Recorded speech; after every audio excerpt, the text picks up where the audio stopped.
A frightfully posh family who are very snobby invite the boss over and his wife for tea, you see, and they're putting on their airs and graces and, more tea and all that sort of crap.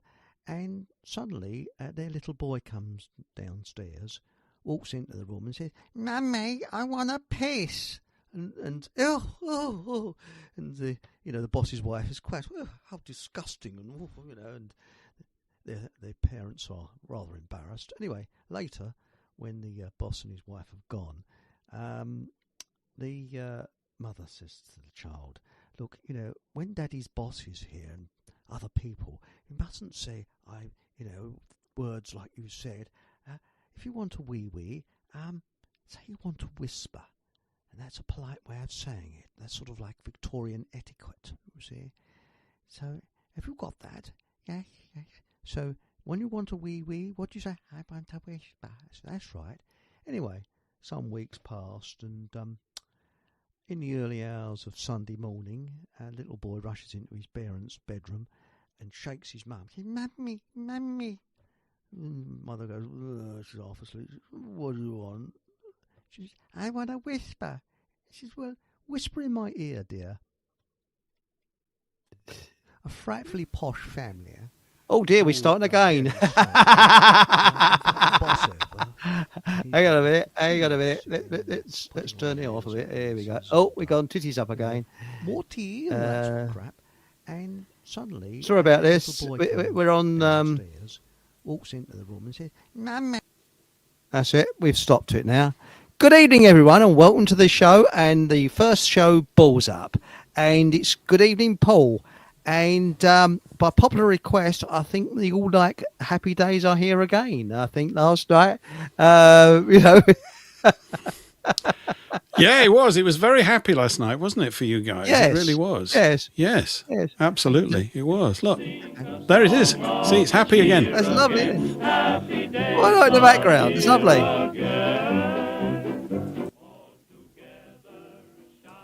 There you go. It's just in the background just for a few minutes.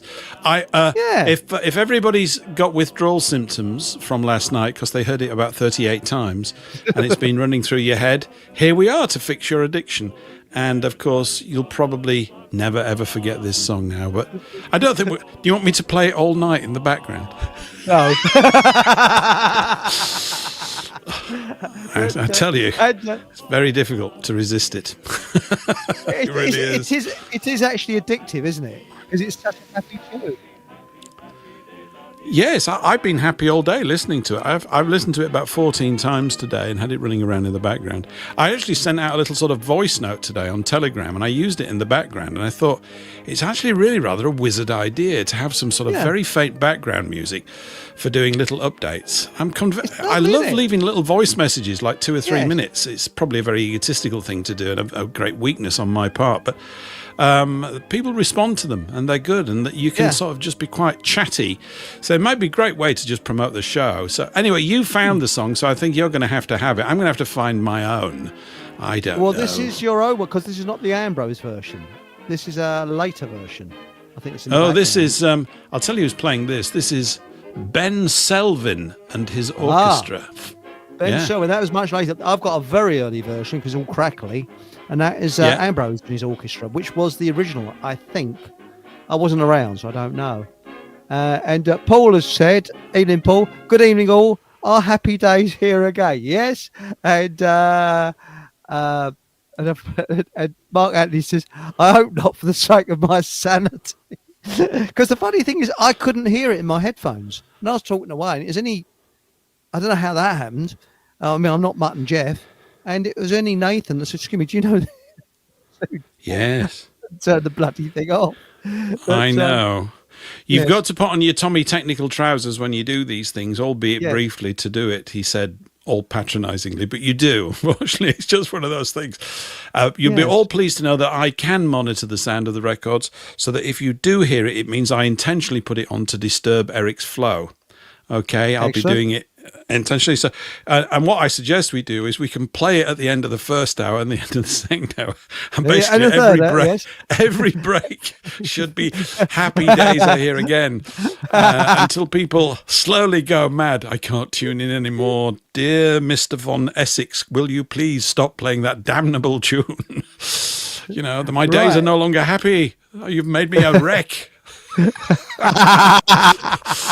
Brilliant stuff. Love it. Sue Sparkle says, even though I can hardly hear you, Eric. Well, I'll put my microphone up a little bit. So is that better, Sue? I hope you can hear me.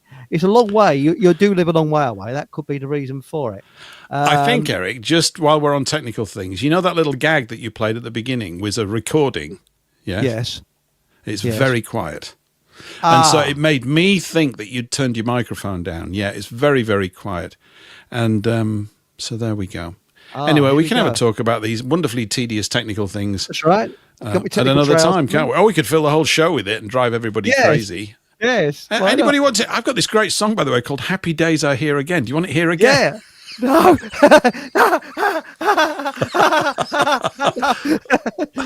But by the way, Aunt Sally, are you in the bath yet? In the bath, out the bath? We don't know. Aunt Sally, we need to have a bath update because normally you're in the bath when you're listening to us. Yes. Good, important message from Nathan last night. Yes, Marlene enjoyed Nathan. And Jojo Gizmo says, no sound on Soapbox Radio. Really? So what? No, there should be. Yeah. Oh, why is that? Yeah, there isn't. It's just disappeared. It was there a second ago. Hang on, let me just check. That doesn't make any sense at all. Why is that? That doesn't make any sense at all. Let me just have a look here. Ooh, that's strange. Never mind. I'll bring it back. Never mind. That's very odd and queer. I'm being bedeviled by something. Yes. How weird. Yeah. But, it is queer, isn't it? It's like when I was in Aldi today, I had shop assistant said, is he queer? No, he's not queer. He might be queer. Excuse me, are you? No, I'm not. Sorry, I'm joking. But yes, it's okay. Happy days are here. And not in the bath. Well, we need regular updates, whether you're getting in the bath or not. And all three of us were due to be in this marvellous place, very posh place in London called Hackney. And you've got a long way to go to get there. It's a faff for me to get there. It's a bit of a faff, I think, for Aunt Sally to get there. So we didn't go. But have you sorted this soapbox? Because we also broadcast No, I'm actually having a kerfuffle. At least everybody on Soapbox, I can't actually give them a warning because we're not going out. Just you carry on being chirpy and interesting. Righto. And I'll just put my technical trousers on now. How bloody embarrassing. There I was thinking everything was going okay. It should have been, but there we go. Yeah. Hackney is twinned with Beirut. Yes.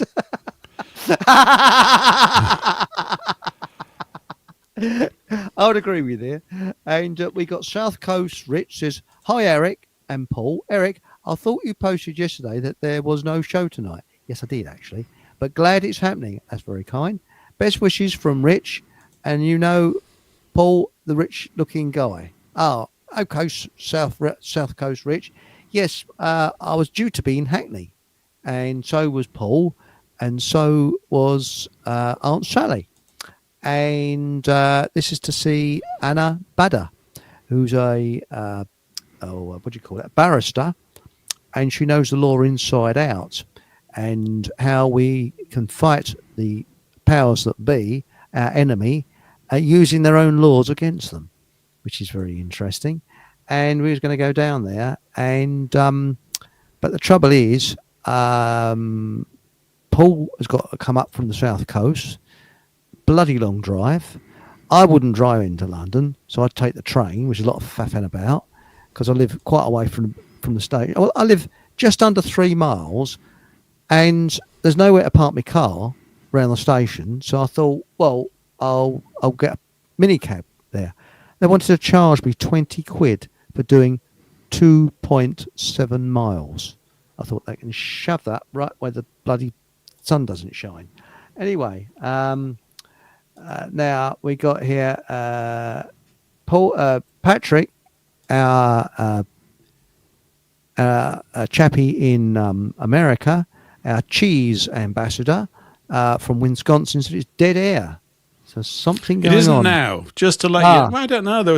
It was actually something wrong with StreamYard. How about that? It was nothing wrong with this. StreamYard decided to stop pushing a signal out for some strange reason over there, which is a bit weird. But it did, everybody. Not my fault.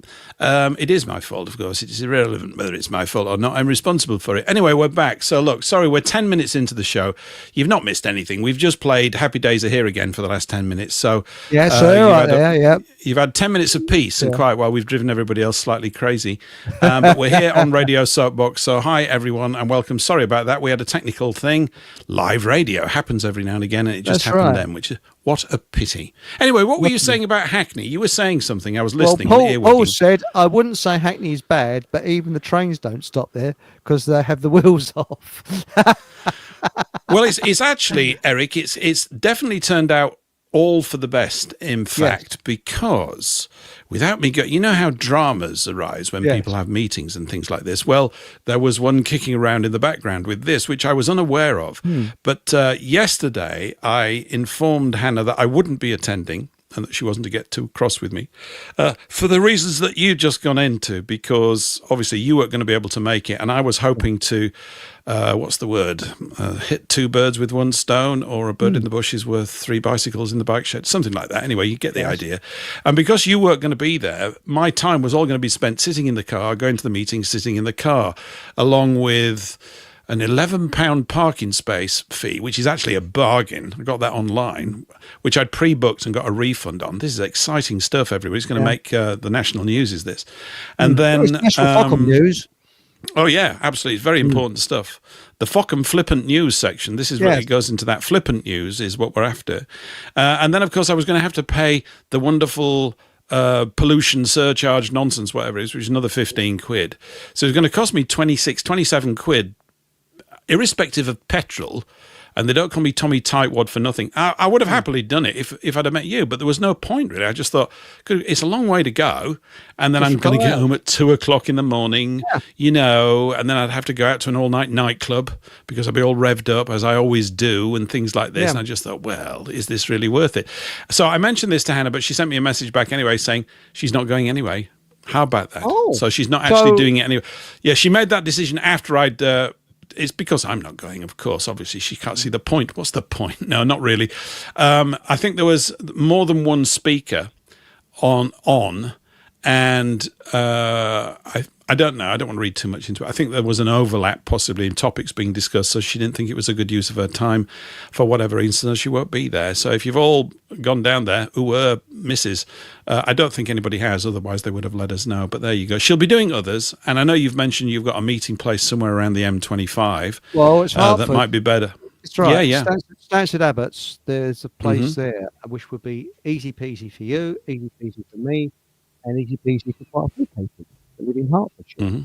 But tough shit if you don't live in Hertfordshire. But by the way, Regis Get Fucked said, get your AI underpants on. So there we go. And so I'm sorry. I was looking. I wear northern ones. I wear OI. And you've got A up ones. A up's a bit better. Now, I was looking forward to catching up with Eric Von Essex and meeting Paul English. However, I didn't fancy a 22-minute walk from the station in one of the roughest areas of the country. Similar view to me, yes. I didn't fancy walking to the station, and that which is about 10 minutes walk, which I didn't really fancy, at about 10 o'clock at night when it finishes, and catching the last train home, and then launching out 20-odd quid to go 2.7 miles from the station to my home. I thought, sod that. 20 quid, that'd be 40 quid there, because there's yellow lines all around the station. You can't park anywhere near there. Bastards. I know. I did plan it out. I must have spent about 3 hours trying to find all the different ways of how I could get there, get back. I looked at trains. Of course, Paul will be very disappointed that we weren't considering the train. I was. The main problem is just getting back out of London at that time of night. I had no idea what time it's going to finish. You spend all that time going up to these things, right?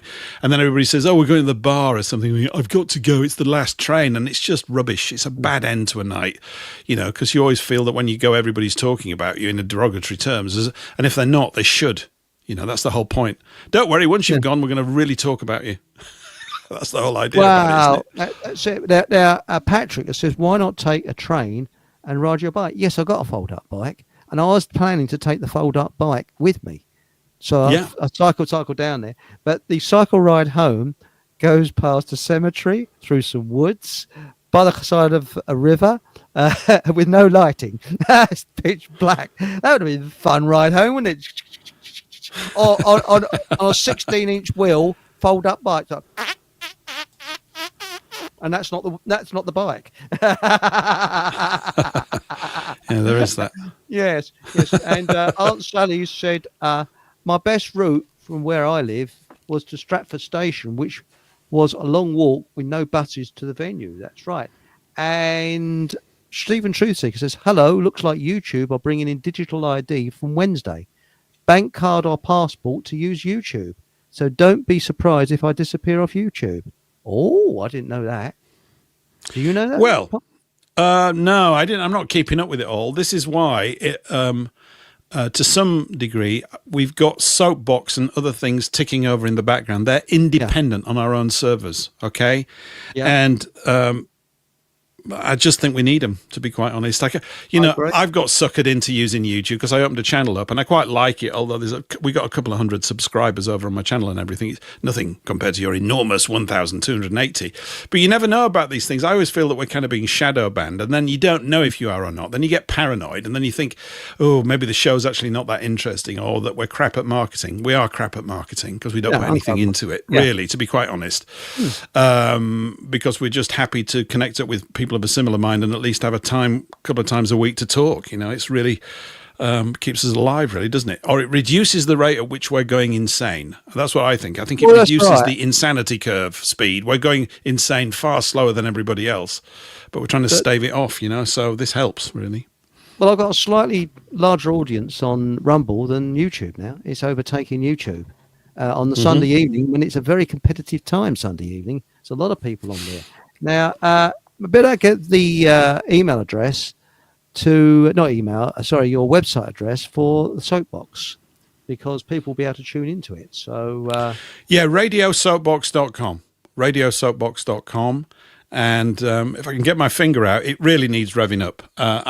There's loads of stuff that I've got lined up to do on it that I know how to do. I just haven't found the time, really. And the weather's too nice, and it's summer. And when it gets a little bit cooler in the autumn, I really do tend to get the bit between my teeth. But I think it's important. I mean, I've just come back from a walk this evening, Eric. I just got back and sat down with about 10 minutes to go. I was playing Happy Days Are Here Again on my headphones for the last 35 minutes as I was walking around, as you do. Yeah. And it's beautiful out there. It's really good. There was a family coming back, but they were absolutely useless. They had towels and everything. So I looked across the road at them, smiling. I said, "What's the water like?" They said, "Oh, the tide's too far out. We didn't get in." I said, "What?" They couldn't even tell. I said, "But I need to know what the temperature is." So they started smiling. I said, "Oh, dear, it was just, very disappointing. Because it goes like bathwater at this time of the year. I think I've mentioned it's a very shallow draw. The water sits and goes out for about, I don't know, up to nearly half a mile. And it's 2 or 3 feet deep, that entire stretch over the sand. Yeah, and because the tides are very long, it just sits there and it heats up and heats up. And we've had good weather recently. I mean, it's not been El Scorchio, but it has been warm, I think. But we hadn't had anything in the 30s. No. But apparently, according to the weather people, now you can be killed if it's 20 degrees centigrade. I mean, they're just insane. I'm old enough to remember the hot summer of 1976 when the tarmac was melting on the roads. And it's very, very hot. Yeah. By the way, if you're depressed, tune into radiosoapbox.com.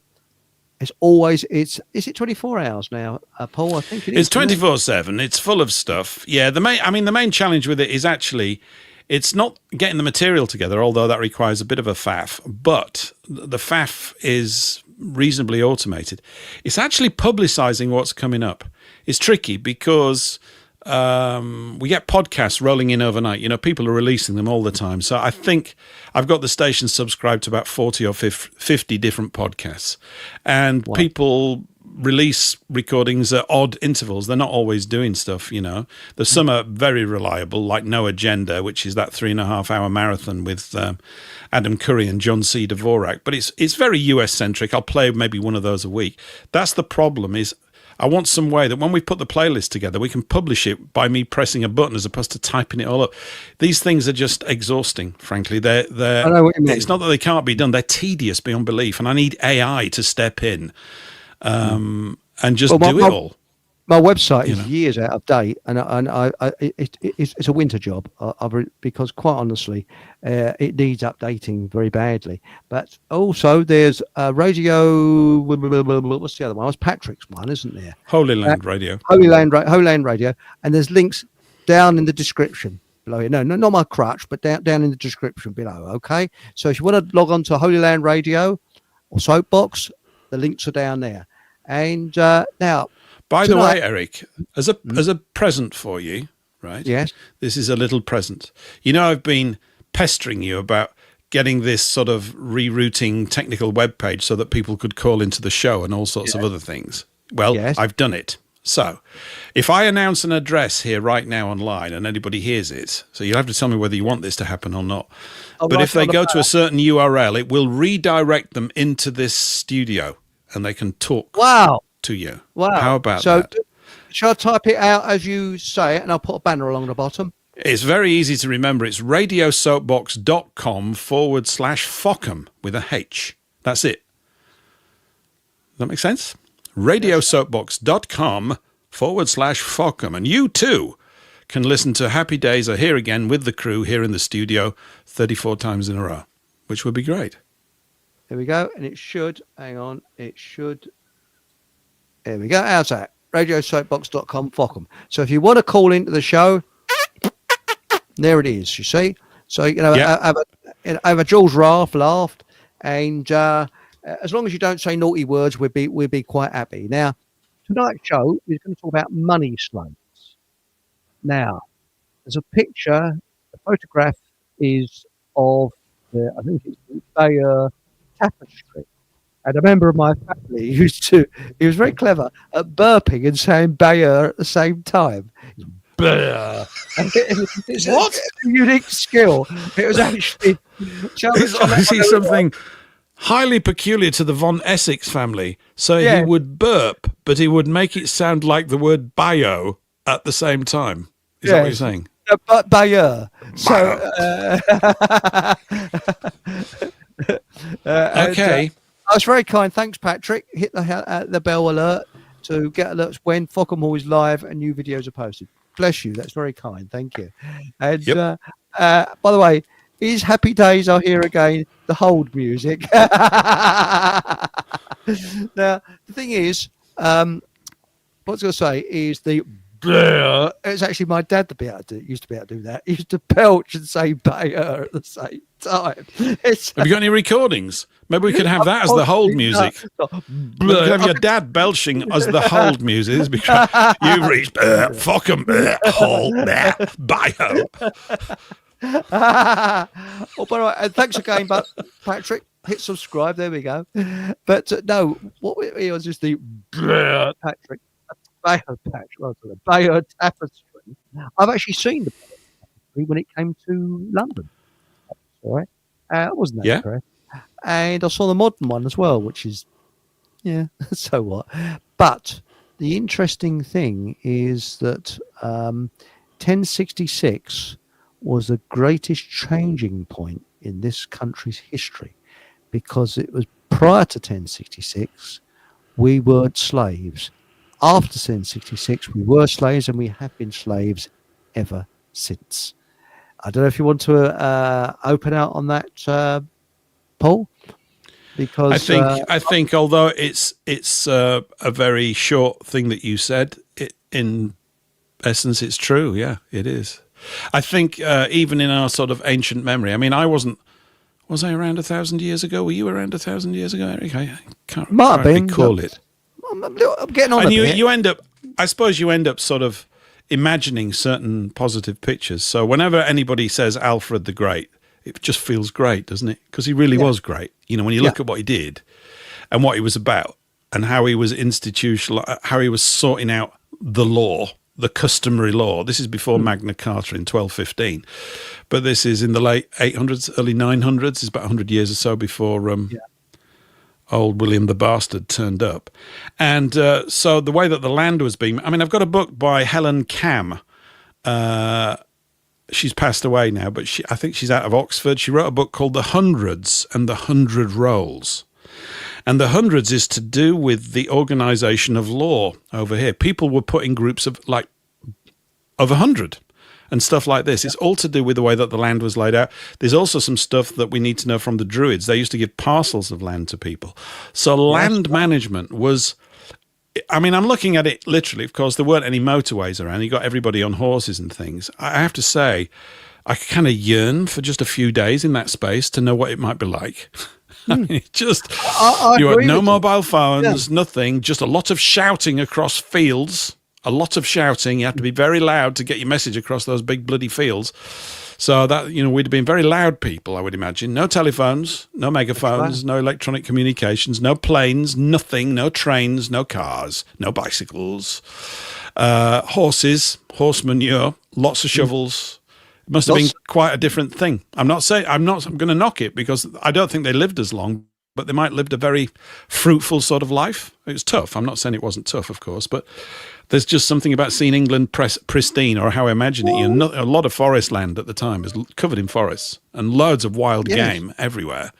So it must have been quite a place, really. Very different. It must have been. But they say they didn't live as long. I'm not too sure about that, because they say that because they've corrupted so much history. Because you look at some of these graveyards, people live to a ripe old age. And there's a church, there's a graveyard that I would have been cycling round tonight. Yeah. And there's graves, 1840, someone died age 96 and 86, and they lived a fair time. So I'm thinking that the Victorians especially, they lived quite long, a long time. I mean, you and I both remember speaking to people that were born in the Victorian times. They were tough sods, they really were.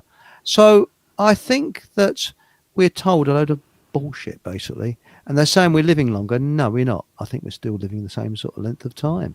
And again, I don't know to what extent the length of your life is that important. I mean, we all yearn, we think to. I mean, I just had a family relation call me up on the other side of the family about 2 hours ago, with regards to her dad, who's just out of hospital, 94.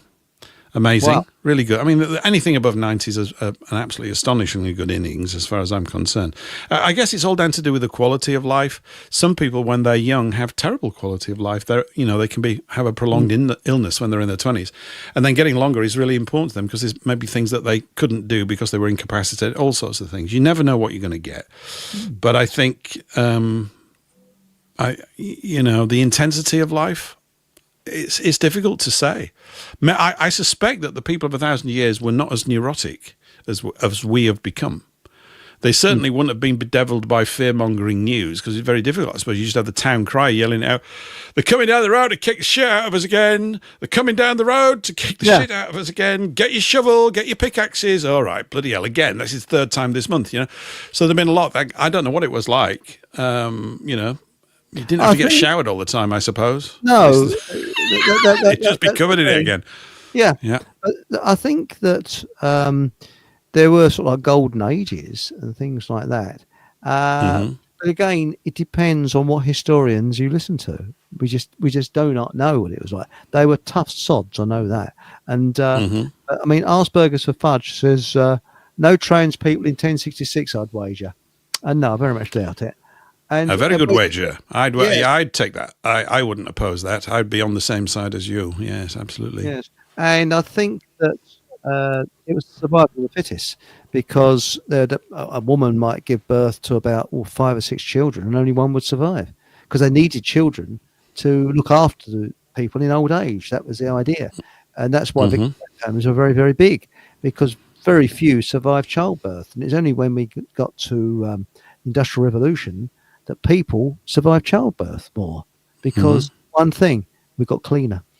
We washed. It's hygiene. That's really what it lengthened our lifespan, was hygiene, because people weren't hygienic years ago. So that's it. They might have been, they might not have been too bad. I suppose, do we put it down to the Romans and their passion for ablutions and things when they came here? I don't know. Maybe that helps a little bit, Now, we got... we were a smelly lot, though.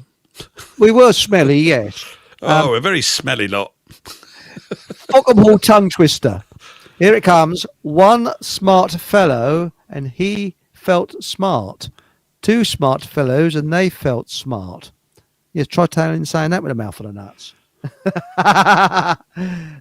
Now, my grandma was 98 when she died, born in 1901, and I remember as a small child her uncle who died at 95. Well, my granddad, his mother died when she was 103 almost, and when she was in the nursing home, which in those days they didn't take your home away from you. That was all part of the NHS. And she was in this fantastic nursing home in Romford, where her bedroom, you looked out of a window and you could see all the squirrels and woods and things like it. It was heaven. Today, that would cost millions. But then it was all supplied by the NHS. And my uncles, through comedians, they bought her a see-through nightie for a laugh. And she took the joke. She had a cracking sense of humour right to the end. This is while your dad was belching, is it? Yeah, no, Bayer. This was Bayer. It's a great picture. My head's spinning. It's a great picture. I like this. This is good. Yeah. This poor old dear trying to get up the stairs as well with walking sticks. Mark was saying, "Excuse me, can you help me up the stairs?" These perfectly able bodies. I'm having a bit of trouble walking up the stairs. Can you give us a hand, dear? Again, she's not the funniest side. And it was classic. And one of my, I think it was her friend, had a humpback that she was looking down. And Mark was there. We'd like to come to the Farnborough Air display with me as well. People could laugh at each other and laughed at themselves in those days, and people didn't take offence. And it was just laughter all the time. Yeah, now you wouldn't dream of telling someone that's bent over that you're going to take them to the Farnborough Air display. That just crack us. Even at my granddad's funeral, they were cracking jokes. Seriously. Well, what are you supposed to do? I think, in a way, it's got, what are you supposed to do? It's as if we're trained to be excessively morose about things. It's definitely an opportunity. Of course, it's not really a hilarious situation, but the thing is, life goes on for the living. It's the living that are left with everything at that point. And I think, don't worry, you're all going to get to that other side of things. As far as I can see, I don't see anything to really contradict that statement. So. Mike's laughter. He was a comedian. He liked laughing. And my uncle turned round because Victor was going on and on and on. And he turned around and said, if he don't shut up, the old man's going to open the lid and say, "Oh, cross ain't shut up." That's not but I think as they came in with the coffin, I think one of my uncles cracked a joke. That's the way they were. I mean, they missed their dad, yes, but they're cracking jokes. But you think that my granddad's mother, 103, that's quite an age that she lived to. Now, Sue Sparkle said, my grandma came from a mill working family in a 2 up, 2 down. And I've got an interesting story about mill workers. Are you sitting comfortably, children? Then I'll begin. Yeah. I worked with a chap whose surname was Kalashnikov, which was a very strange. So I said, "What? Yeah, named after a gun, AK-47." And he said, "No." He said, "My background's Russian." I said, "Really?" and he told me this incredible story that during the Russian Revolution, his grandmother escaped with some servants that were very, very rich across an ice lake from the Bolsheviks. Mm-hmm. And when they got out of Russia, the servants sort of went their ways. And she was 15 years of age, I think. And she got on a boat and came to England. And she got refugee status. But she went from extreme rich to poverty. And she worked in a mill in Yorkshire. And she fell in love with one of the people that worked there. And his surname was Smith, which he didn't like very much. So he changed it by default to Kalashnikov. And they decided, I mean, he was 40 years of age and she was about 17 or 18. But they married. But she was about 20. Yeah, and he was quite much older than her, but they're absolutely devoted to each other. And they had 2 children, and they decided to give them Russian names. So, and I think she taught him to speak Russian because she wanted to keep the Russian going. And they taught their children, I believe, Russian. And one of the children turned out to be this bloke's father who I was talking to. But isn't that an incredible story that she went from riches to rags? It is. Right. You know, and had literally nothing. She landed in England with nothing at all. No rubies or gold, sewed into her costumes. She was just in tatters because they walked halfway across Europe as well. So, but her servants they got out as well because they would have been strung up with the rest of them. So I'm not sure. I think it was at a port that they parted company, but they made sure she was safely on the ship, and But quite a story, and so that's why his surname is Kalashnikov. So nice. That's great. Yes. And he got to tell that story for most of his life, I guess. Yes, that's right. Yeah. It's a very evocative period of history, the Russian Revolution. It's just, I haven't read Dr. Zhivago by Boris Pasternak, and maybe one day I will.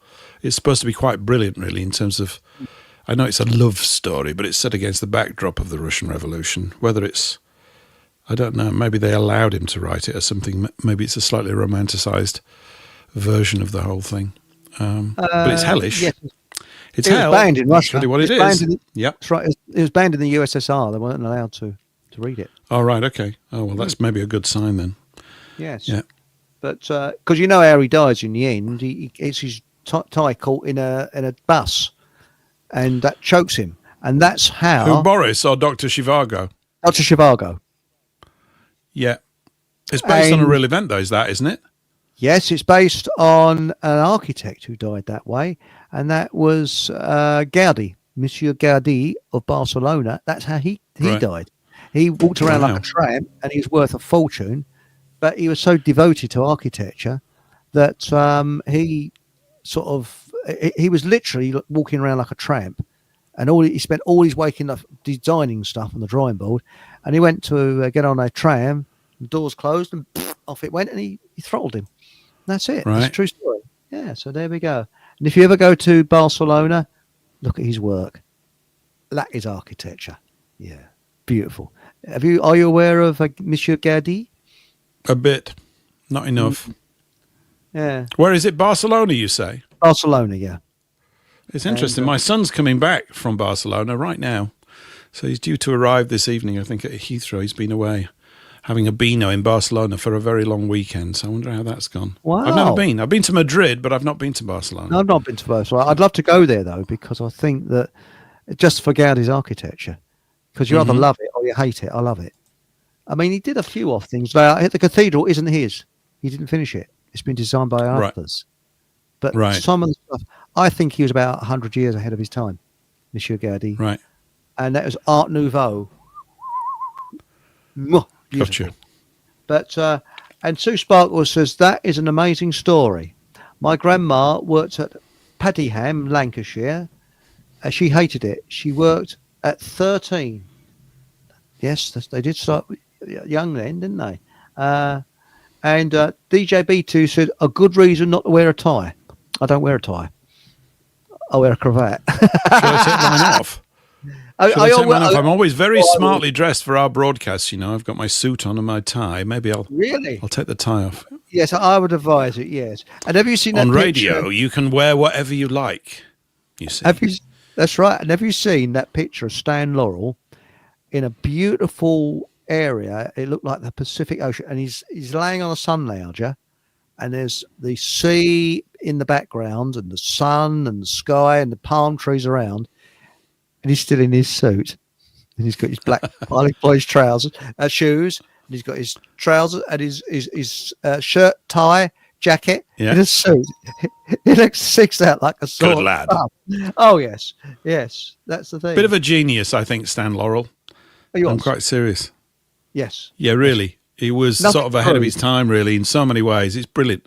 He brings that lovely soft touch to all the humour. What were we talking about them the other day?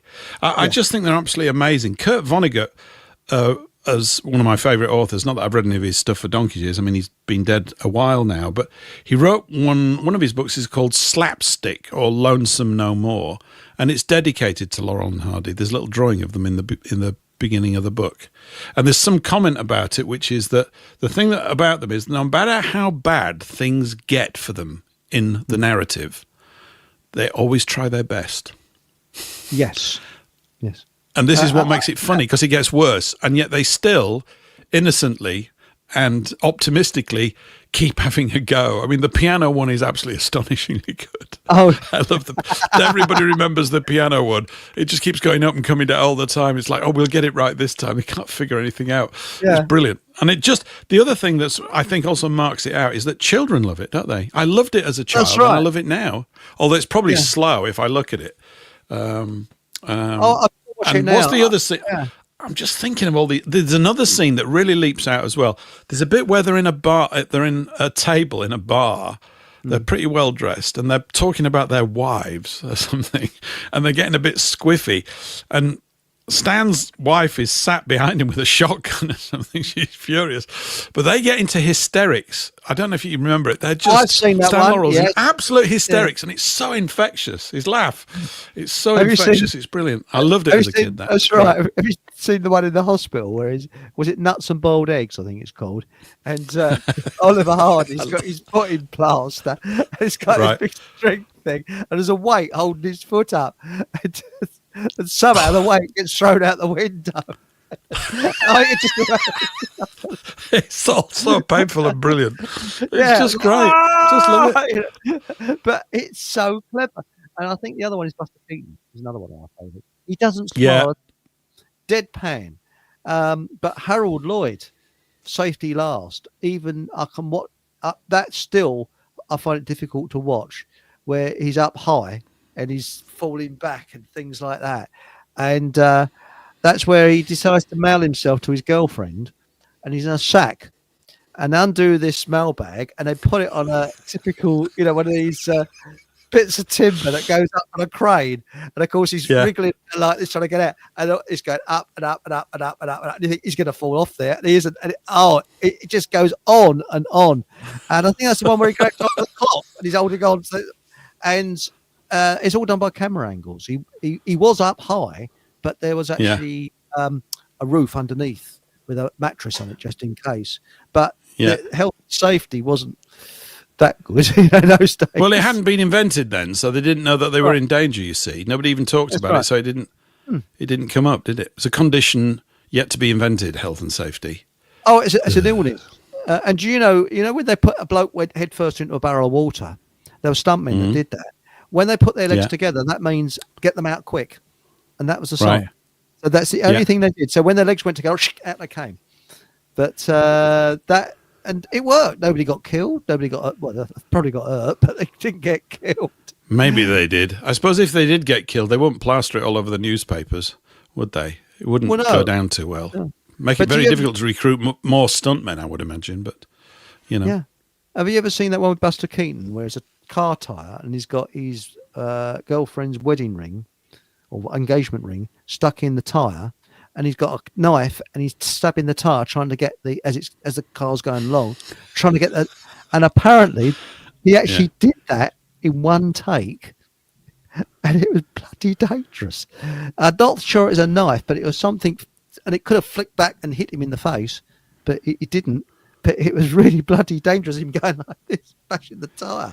And he's another talent that kind of got lost and dismissed. I mean, his early stuff's absolutely brilliant. And then didn't he get sort of absorbed into some major studio, and he hated it because there were just all this sort of middle management turned up about script editing, and he just didn't have the freedom. And they were paying him a lot of money, but the final product was crap. He wasn't happy with it at all. I think it's something like that. The General is definitely worth watching. You've seen that one, the one where he's the Southern locomotive, where he's on that train for the entire thing. Some of the stunts on that, so well thought through. And they're just visually really appealing to look at. All of those things, like knocking all those sleepers out of the way by throwing other sleepers over the track. All this stuff that he did is fantastic. Really good. And I tell you, it's on YouTube. I think it's called Mother's Boy. No, Granny's Boy. And that is Harold Lloyd. And it has a fantastic moral to it. It's a silent film, and he acts the part of an abject coward, and he gets bullied terribly all the time, bullied, and then his grandmother, because he lives with his grandmother, and his grandmother said, "Look, there's this, and it's just like a sort of a carved face," and she gives it to him. He said, "This, you have this, and it will protect you. You can say anything to a bully you like, and it will protect you." So he uses it, and the bullies stand back, and then he starts to command things, and he starts to come out of his shell, because his grandmother is very worried. The poor man, he's cowarding away all the time, and then he sees points where he loses it, and he's got to get this special thing back. And at the end of the film, she said, "Well, I told you a lie." She said, "Because this head thing I gave you screws into the top of my umbrella, and there's nothing at all." She said, "You believe in it, and that's what gave you courage. Your belief that it would give you courage, because there's nothing." Everybody needs a grandma like that, Eric. That wouldn't go amiss, would it? Yeah. But Stephen Truthseeker says, "What's the one with the mad man in the jail cell? Was that Harold Lloyd?" I don't know the one you're talking about. But one person I don't find that funny is Chaplin. Charlie Chaplin. I find him too sad. I don't know what it is about Chaplin. Some of it is good, some of it is bad. But do you ever see that one with a blind girl, where he restores? I never got it. Sight? As a kid, I never got it. Everybody said how clever it was. I guess maybe some of it was clever, some of the choreography in the boxing match and stuff, but it never made me laugh. As a child, I never laughed. I laughed my socks off at Laurel and Hardy. Loved watching Buster Keaton. Never laughed at all at Chaplin. Ever. That's all I can say. I mean, everybody can say what they want intellectually about it, and maybe he was, but I just never, ever laughed. I never found it funny. I didn't find him. I found it just, he was trying to get over a political point all the time, and I found it sad most of the time. I found him depressing. I'd watch it and I'd get very depressed with it. I know what you mean. Yeah, there's a kind of, I don't know what it is. It's just, it's just not joyful, really.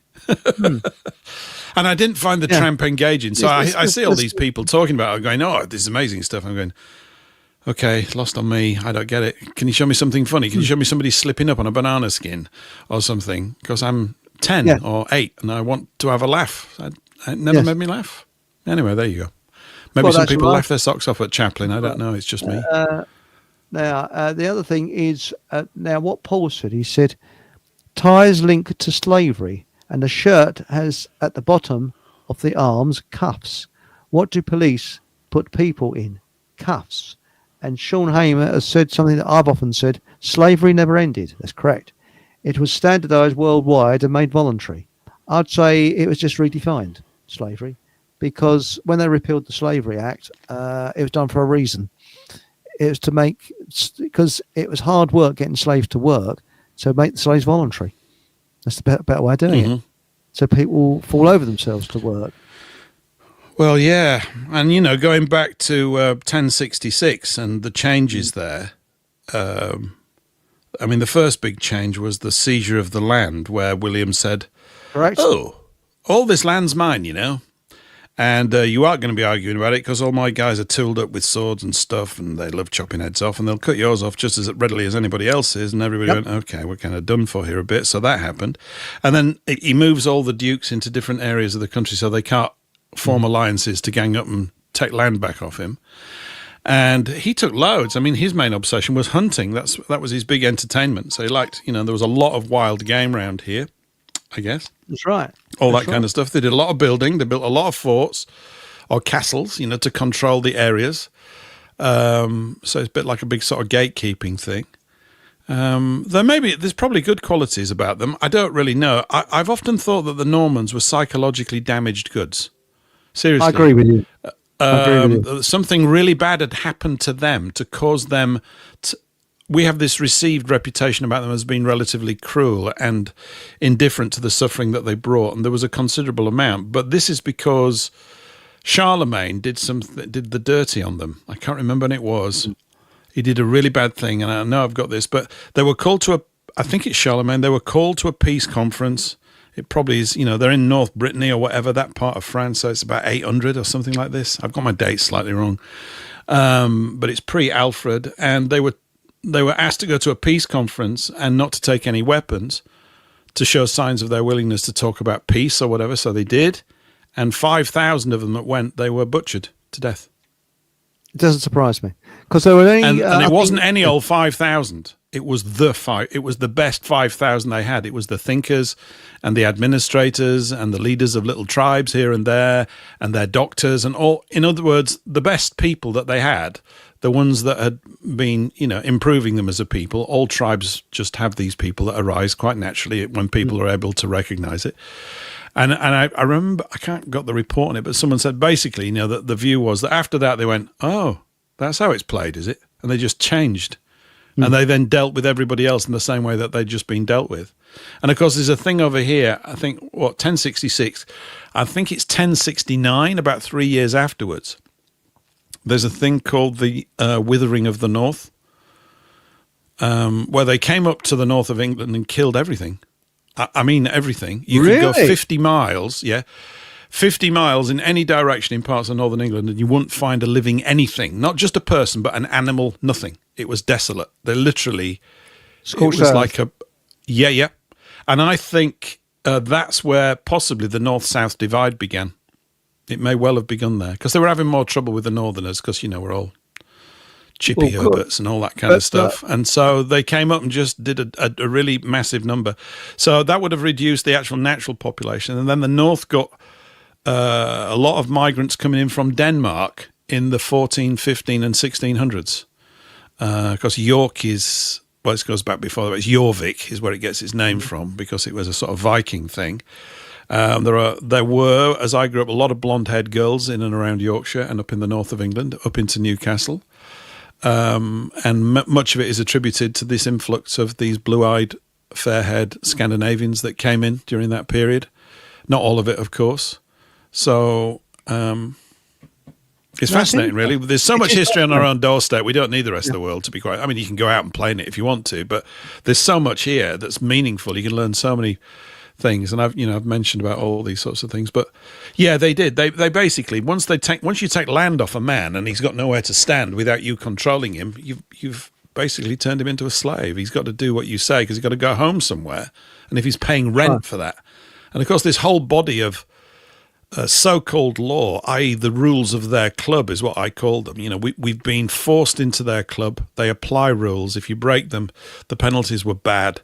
And you only have to look at the way our people have been treated, even up to prior to World War II, sending all those orphans off down to Australia, just seizing thousands of children.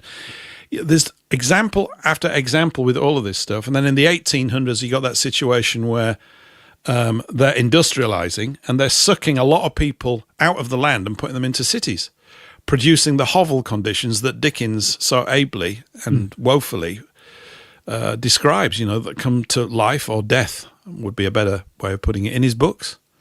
I agree. That's right. It's grim. Right. It's very tough. Ceausescu did that. He was closing down farms here, there, and everywhere, and moving farmers into great big housing blocks. These horrible skyscrapers and that. Why is beyond Again, the communists always go for farmers.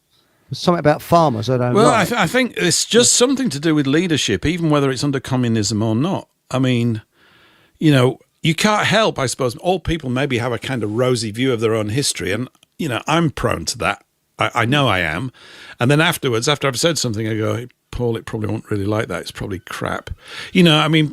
The thing that's not publicised about Cromwell is that he was so detested that after he died, they dug his corpse up and put it in a big steel cage for years and let it swing wherever it was because they hated his guts. And rightly so. Yes. I would hate his guts. I'd have been completely against him. He's a complete arsehole. He was. And the Irish do right to want to, it's just terrible. These people have done the most terrible, terrible things. And that's because he was a hireling of a certain people that we don't talk about too much. But this is absolutely the case. That's right. Because part of the deal was that, and I think he's going on again, it was Longshanks, Edward I, who abolished usury in this country. And for around 300 years, this country prospered because he didn't have to pay this massive tax, inflating tax all the way. And we had tally sticks. I'm dipping into John Hamer's book here, and that is Behind the Curtain. He explains most of that. And then, as I'm sure most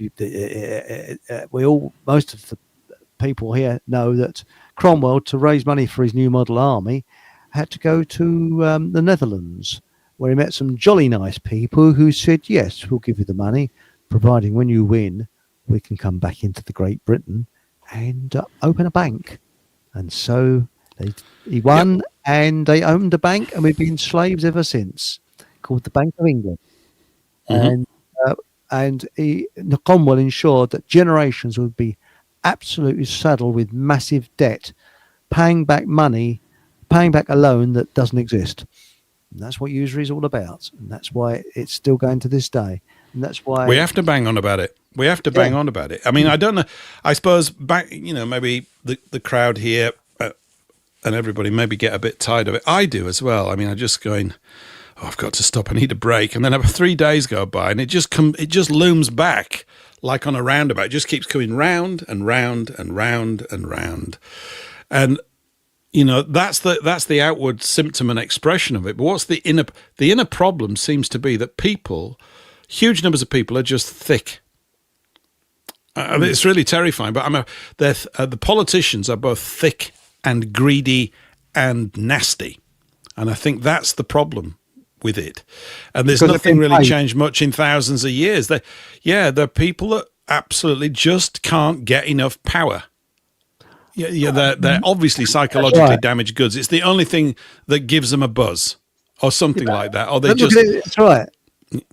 But look at it. Sorry, I didn't mean to chime in there, Paul. But can you imagine if us two was usury scammers, and we were saying, right, you would want people in power in countries that's going to be usury friendly. And if some bloke says, "Oh, hang on, let's do away with usury, where all the people are paying out vast sums of money in tax to a minority of people, usury scammers," you'd have that person done because they're psychopaths. They don't care about human life. So that's why, I mean, all this, Farage, he's going to make things well. You go to Farage and say, what are you going to do about usury, eh? And you go, oh! Because he knows that if he talks he's not going to do anything about anything. I mean, it's just the idea that a new government is going to improve things is the deranged idea. Because it never, ever has. No. As far as I can see, ever. When has it, under democracy, improved things? It just has not done that. We've just been detailing a few of the arduous periods of history that our people, and we're not alone in this, all countries have got similar tales, have had to undergo, say, since Cromwell or since Henry VIII, or when all of this ended, when the period of merry old England, which is this mythical idea we have in our heads about a jollier, better England, but we have it because it's based on a truth. We mentioned here before, back in the so-called Middle Ages, we're talking, up to the end of the, 12, 13, 1400s, that kind of period. People were working 26 weeks a year. They only worked half the year. That's right. On the land, with shovels and stuff, right? I mean, I'm not saying they worked 26 weeks and then sat down for 26 weeks. I'm just saying they were working 1 week out of every 2. And this gave them a lot of time for doing other things, like becoming stonemasons and building amazing cathedrals, or whatever they were roped into doing, or whatever they wanted to do or could do. So you just have a sense of a more peaceable situation. Of course, we'd have to go back and see exactly what it was like, but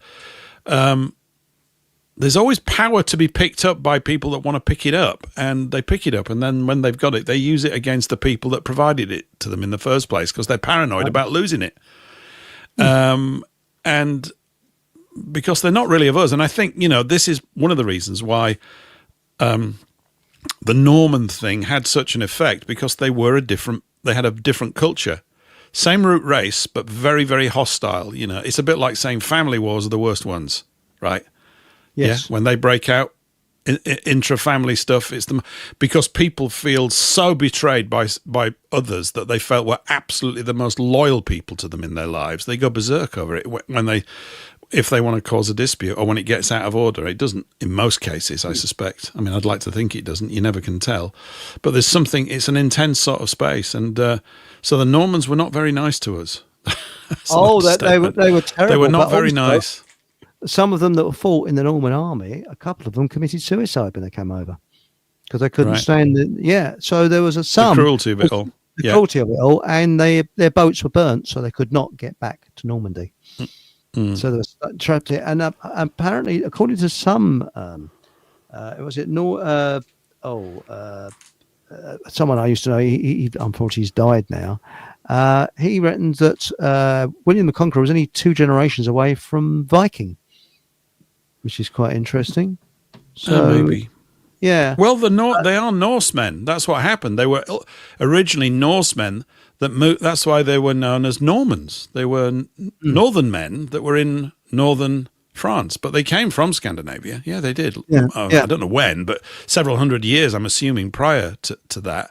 Then they were based there. I mean, Brittany's called Brittany because, according to Alan Wilson, there was this great devastation about 500 and odd AD over here. And the king and his court went and lived over there. He took 5,000 knights. They went over, and it was almost like Little Britain, and that's why it's known as Brittany. And, of course, the relations between England and France have been mainly hostile for a long time. That's right. And it's crept even into our language today. Oh, the French and that. Although the French are great, really. The country dwellers are just like any other good people. It's always when you go to cities, any cities, that you start to meet the greater sort of concentration of psychopathic and sociopathic personalities. Yeah, you do.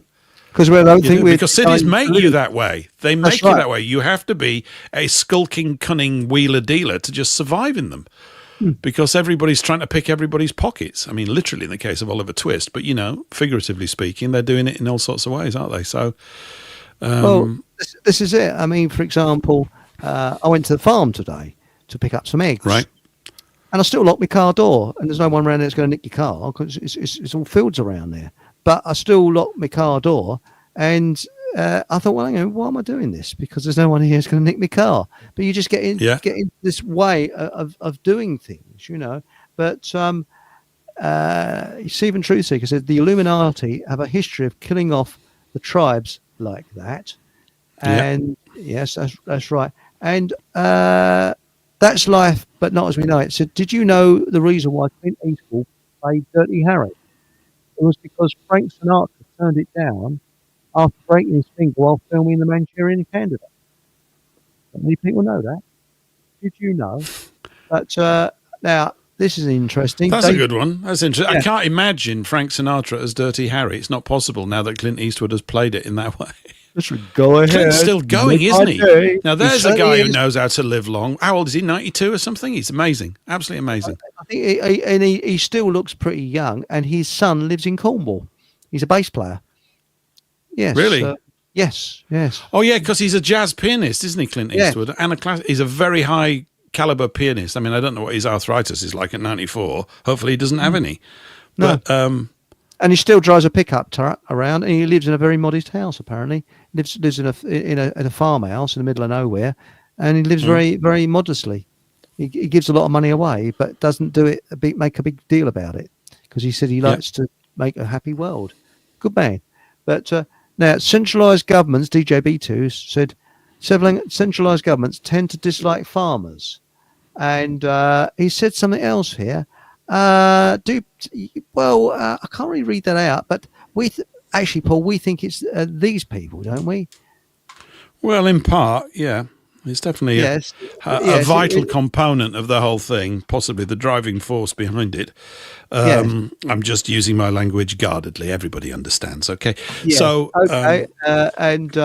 We've also got, quite possibly, yes, DJ Beta, quite possibly, yes. And this is an interesting one. Marlene says, wasn't Dr. Bernardo's involved with children sent to Australia? Not only orphan children, but children that actually had their parents. And he was in court several times for kidnapping children off the street. That's true. And right. Didn't know that. At the time, yes. And he wasn't a doctor. He failed his exams.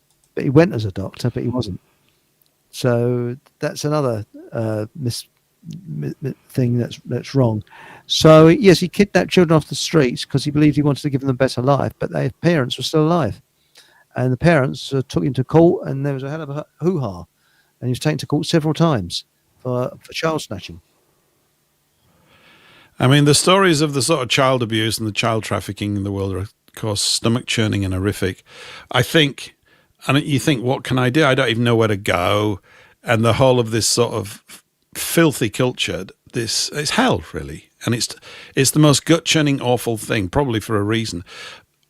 I tend to think that the thing that we need to do, I hate talking like this, but I don't know what other phrase to do it.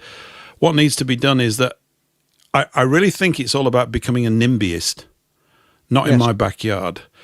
People sort of, it's used as a derogatory term. It's actually really sensible. If you can make sure that foul things do not take place in your backyard, and this transmits to other people's backyards, and everybody becomes a NIMBYist, then slowly but surely, street by street, that kind of thing, we've got a chance of actually putting it right. But it's whether people want, like I said, whether people really want to get involved in their own life.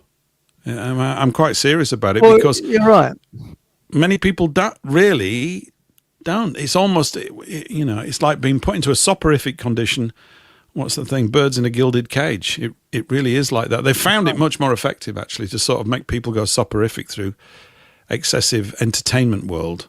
And depression, which is extremely powerful. It's very powerful, and also depression. I mean, the Cold War. Oh, we're all going to get griddled alive. Oh, this is going to happen. That's going to happen.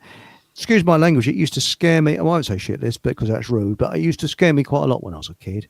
And it's not nice to know that you might be griddled alive. And we're going to see a mushrooms type cloud going up. Oh, and all this. But today, I mean, I live about, luckily, 10 minutes walk from a farm, and. Very nice. Appleby Street Farm, very good, if you live around there.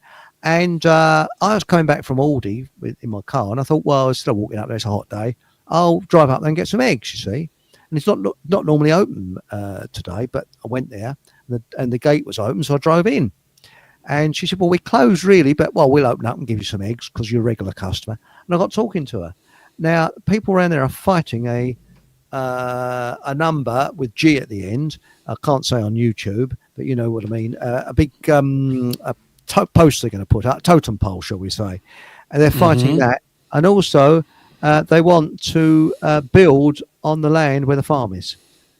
So that farm will be gone. That will be the last farm around here where I get organic eggs, which are very, very cheap. £3, what is it about? £3.40, I think it is, for a dozen organic eggs. Not bad, is it? No. And that's pretty good. That's great. Yeah, and you get now they do chickens there. Now I do not have chickens from supermarkets because I don't want to eat growth hormones. Thank you very much. So they do chickens there that are not organic, but they are organic, if you get what I mean, because it'd be such a lot of faffing around for the farmer to say they're organic and all the tests and things I've got to do. So he said he doesn't feed them chemicals, but they are as good as organic. So I buy them there, and they're quite reasonable. They're about £12, which is not bad, right? Is it? So no, it's pretty good. So it's a nice farm, nice and clean. But no, anyway, I got talking to her, and she might be watching the show tonight. So, hello, if you're from Appleby Street Farm. Now, most politicians go to What a schools nice like word Appleby is. Isn't Appleby a Appleby. nice Yes, word? Appleby Street Farm. Because I live There's near Hammond Street. Isn't that weird? Nowhere. Hammond Street Road. It's a road called nice. Hammond Street. Isn't it weird? Right. Hammond Street Road. And apparently it's a branch apparently of a Roman road. So I've been told. Dead strange. Well, there's a lot of hams around. I guess because there's just been a lot of pork flying around here for thousands of years, really. There's a little town a little village up in Yorkshire which I love to ride my bike to because it had such a nice name. It was a nice town called Appletreewick. That's nice. Oh, isn't that nice? Oh, isn't that like lovely? that? Appletreewick. It's yeah, apple's a nice word, actually. I just like saying apple. I had an apple today as well. Anyway, you can tell I'm getting slightly senile in my middle years and whistling on about apples. But yeah, Appletreewick, lovely. Really nice. And I don't live too far from Trotter's Bottom. Seriously, it's a place called Trotter's Bottom. Well, I think, all things considered, I'm hard-pressed to think of a more appropriately named town for you to live near, yes. to be quite honest. It's not a town, it's just a place called Trotter's Bottom. There's about one house there, I think it is. But is that right? Anyway, yes, DJ B2 said, you look it up, it's in Hertfordshire. Most politicians go to schools like Eton, I was thinking of Elton John, where they get abused and, well, bugger me, yes. That's it. And if you, Hereditous Get Fucked says, if you use your feet, they will tax the street, which is spot on. DJ B2 said that carbon tax is a backdoor way of implementing a breathing tax. I 100% agree with you there. And I 100% agree with DJ B2. Cities are a unnatural way of living, because years ago when they designed things like a housing estate, they design it so they'd have farms around there, so the farms would grow the food for the housing estate, so people would go to the farms, or the farms could sell their produce to the local store. So if you went to the local store, you're eating a cucumber that was grown sort of just up a couple of 100 yards up the road and that type of thing. That's all gone now. And our just-in-time food, way we get food, is so fragile that just needs a little hiccup and we'll be starving. On purpose, of course. Well, all on purpose, all designed on purpose, all of it. These structures that are vulnerable at a gatekeeping point. They put gates in that they keep, and that's really it. I think a lot of it's to do, with the whatever propulsion systems you want for automobiles or motor cars. Yes. Yes. So the electric stuff, they love it because they can control you at the delivery of electricity, and there are engines out there that would knock these 10 bells out of this stuff, which we could all run around for nothing. But all they're bothered about is maintaining control. It's irrelevant. And this is why technology doesn't improve anything at the moment, because it can't get through the gatekeeping space. The administrators ensure that it's always dumbed down, nullified, and then it always ends in the same hands as the people that control the incumbent energy industry. You can't, because everybody thinks it's about money. And unfortunately, the game has become about that, and it's a really crap game, and it's just rubbish, basically. It's not a very good game. It's not very good. In the 30s, electricity was free. It literally came through. You didn't have a meter, and they supplied the houses, and then they started to meter it. But it was free. It was part of the nation. But and DJ B2 says cities are an unnatural way of living. I 100% agree with you. And you notice most of these commies have come from cities. They don't understand countryside. Don't understand country folk. Can you think of any commie that comes from from the countryside? I can't. I don't know. You don't find commie farmers. No, you don't really. You can't, because it's. I think when it's just a guess, but I lived around a farm. There was a farm literally 50 yards away from us, and we used to go over there and intermingle with the cows. And I think I mentioned before, we used to take our golf clubs over there, and we used to hit cowpats miles. Excellent. And it was excellent, and we used to get slightly dirty from that in a rather unpleasant way, much to the chagrin of my mother. What's that on you? Oh God, get that off and get in the bath. Sorry, all that kind of stuff. But when you're near a farm and you're basically near life, right? You're connected. We're all so distant. Everything has become kind of artificially distant, and I suppose I wouldn't have liked to have been taken to an abattoir when I was a schoolboy, but maybe I should have been. Maybe we should all see what it's about. It wouldn't put me off eating meat. I just go, well, that's a bit tough. But then you go, yeah, we got to eat though. But it's the whole systemizing of everything is about centralizing of power that we don't like, and it's like cancer. I can't describe it. It's literally cancer, isn't it? That's what cancer cells do. They suck all the power in from the outlying cells, create this big mass, heavy mass, that then draws all the power out of the body and kills it if left unchecked. And that's what cities do. And I think if you were an alien, for example, although maybe aliens have these sorts of things as well, and you're flying around the Earth and you're looking at all these cities with all the electricity there, so you'd see them as like boils or warts. If you're looking at agree. Yeah. From a biological point of view, you go, look at all those. Why are they all concentrated there? And of course, I guess it's easier to convince people that there's overcrowding if they live in London. You go, oh, the whole world's overcrowded. No, it isn't. There's huge, vast amounts of deserts with nothing in it. And so much good, cool stuff we could be getting up to. But of course, we can't get up to it because of the intermediaries that those people sat in the middle. Well, you're spot on. You're spot on there. And Asperger's as Fudge says, ex-copper John Wedger describes bonobos as one of the worst child predators. So there you go. Yes. But Stephen Truthseeker sums it up. He says, still got that now. It's called fear porn. Yellowstone Park.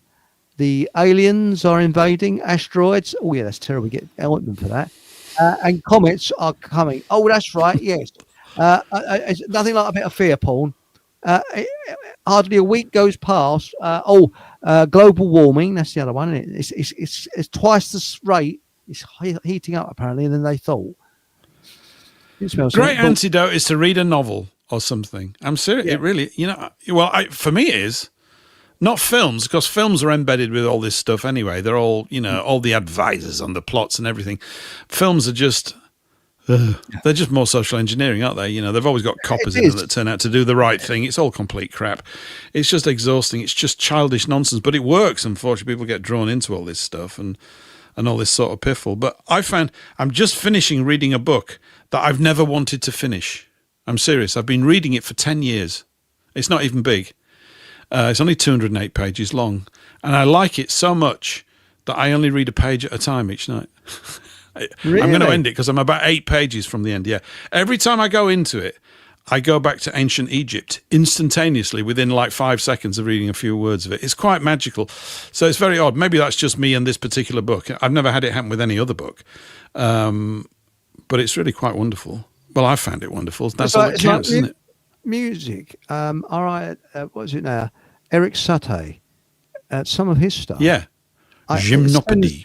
Gymnopody. There's something about the way it puts you into a funny sort of mood.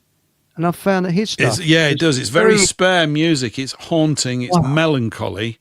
Yeah. It's very It always makes me think of one of those old-fashioned dance studios with a piano in the corner, and it's all very echoey and slightly cold, and the floorboards creak, and there's no one around, and the interior decor's a bit drab and needed redecorating 45 years. You know the sort of places I'm talking about? Something like that.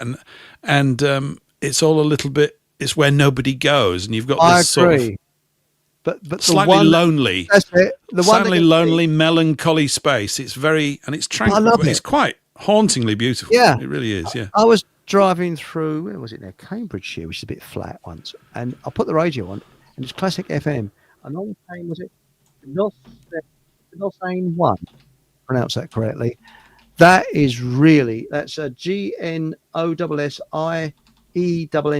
Gnosne 1. Wow, that right. one. That and it was perfect for the environment around. There's something so melancholy about it.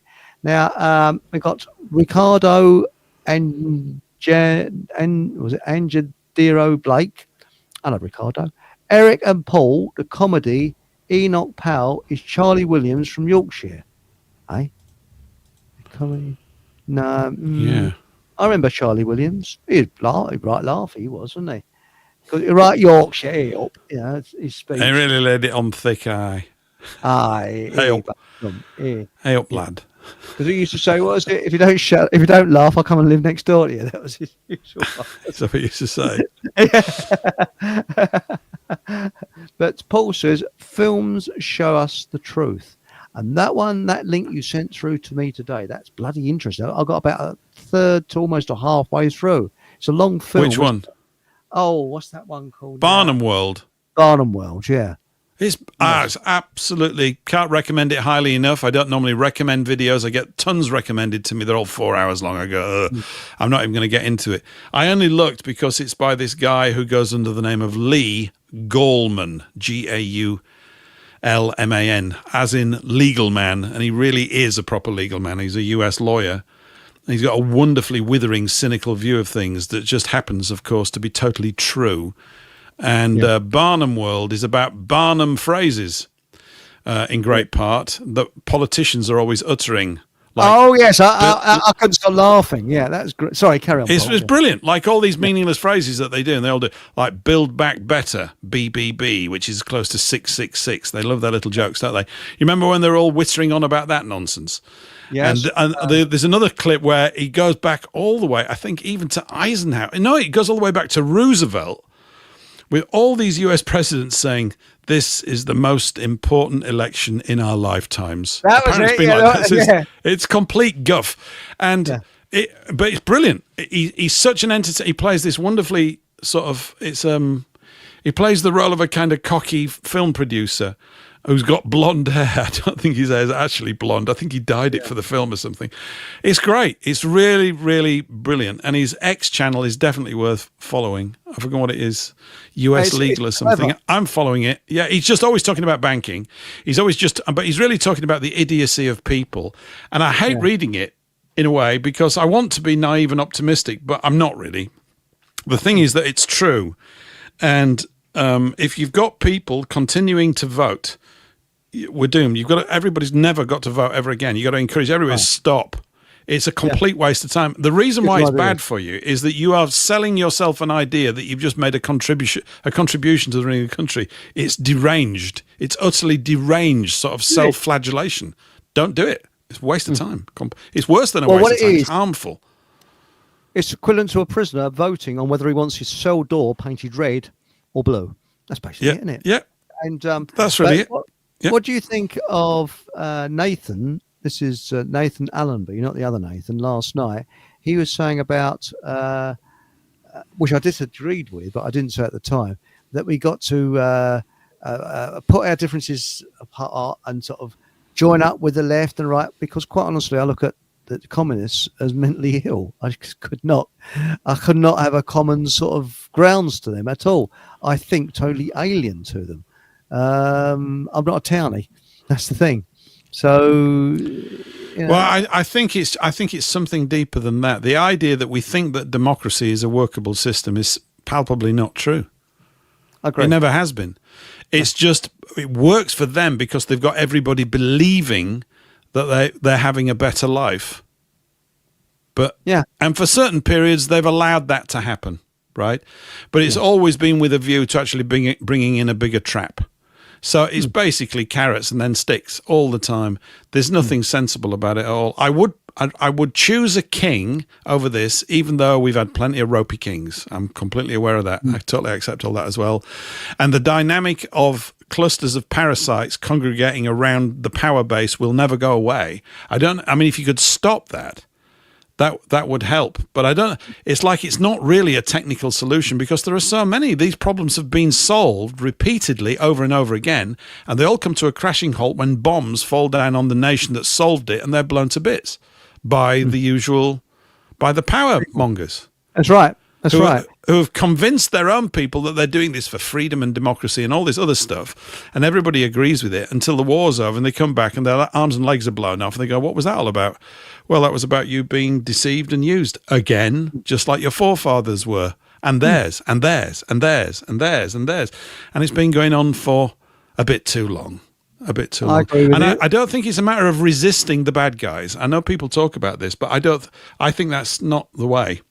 Because I think when you're resisting something, you're making the event more real. You're saying this is worth resisting. It's not. It's not even worth having.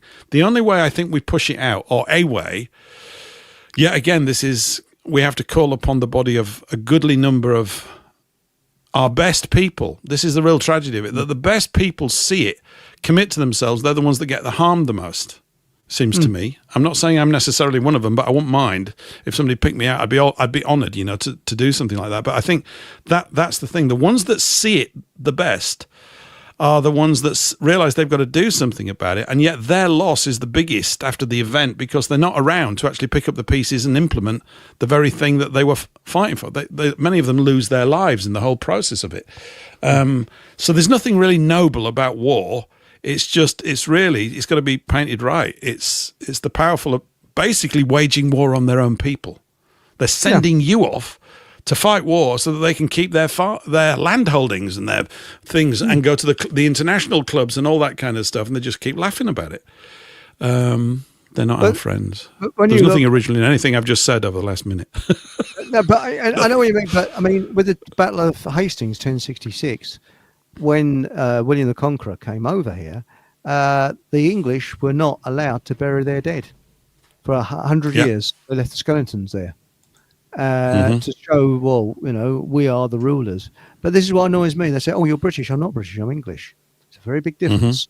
British is Normans. I'm not Norman. I might have a bit of a Norman heritage there. Well, I don't mind. I don't mind that, but I like this phrase that I live on England. That's it. And I am English by descent. That's right. And that's just it. And it's nothing... I could have been French, heaven forbid, but I could have. No, I don't mind. You don't know what you're going to get, do you? I didn't know. No, I didn't. When I was 3, I went, "Oh, this is great! It's exactly what I planned to turn up and be English in Yorkshire." I didn't know. I didn't have a clue. That's all gone to plan then. Great. You're bewildered in France, you could send us a letter, couldn't you? Sorry. Yeah. Yes. So there we go. I don't think so. And. So I could live down 59 Rue de Remarques or something. That's sort of names and sort of some of the places about there, isn't it? Boom. But Paul says, someone commented that my grocery shopping basket looked very down and serious. I said, it's not down. I said, it just contains melancholy. Oh, dear. Melancholy. Yeah. He rides around on buses coming up with this stuff. You do realise that, Eric, don't you? Yes. This is what's going on with Paul. It's probably a really great contribution. Melancholy.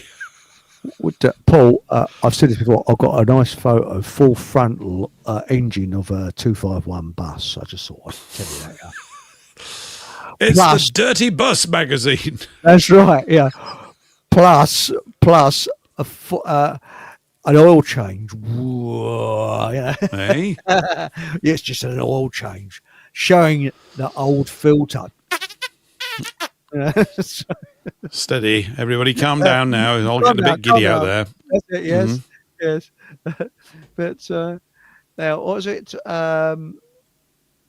You would have been Pierre Anglaise. Yes, that's right. Yes, Pierre Anglaise. But do you remember Spike Milligan? He got into a lot of trouble for this. Because you remember Charles Aznavour, or Charles Aznavour, as I used to call him, although I thought he had quite a good voice. And he came on his show and he went,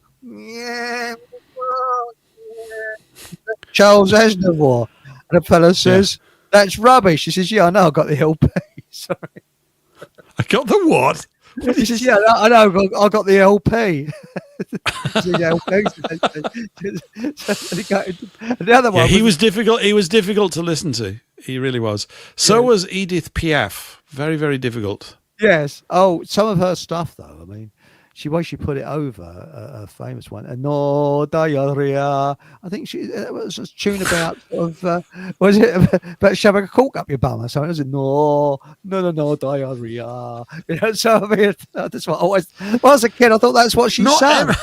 Not every song is an invite for toilet humour, although I might have to revise my thinking on that, having been in your presence now for several months. Maybe it is.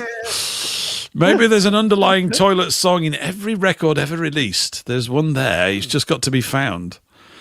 Yes. Well, she sang through her nose, didn't she? She was difficult. I couldn't stand it. I didn't even know she was. I just found it. That was very sort of, I don't know, a bit downbeat, really, wasn't it? Wasn't very French and gay and happy and exuberant, was it? Well, did you know that Frank, what's his name? Charles Aznavour? No, not Charles Aznavour. Who's the other one? there was a bloke. I can't remember his name now.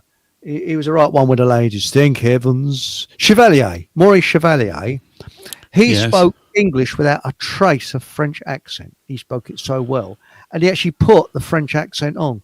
Seriously, because and he came from Neasden, really, didn't he? He came from Neasden. It's like, hey, help me. Right, I'm Maurice Chevalier. Yeah, that's me. Yeah, and then they would go all French. Okay. Because I don't. Wasn't it? What was he? Didn't he have a tough life? Was he a boxer or something? I don't know.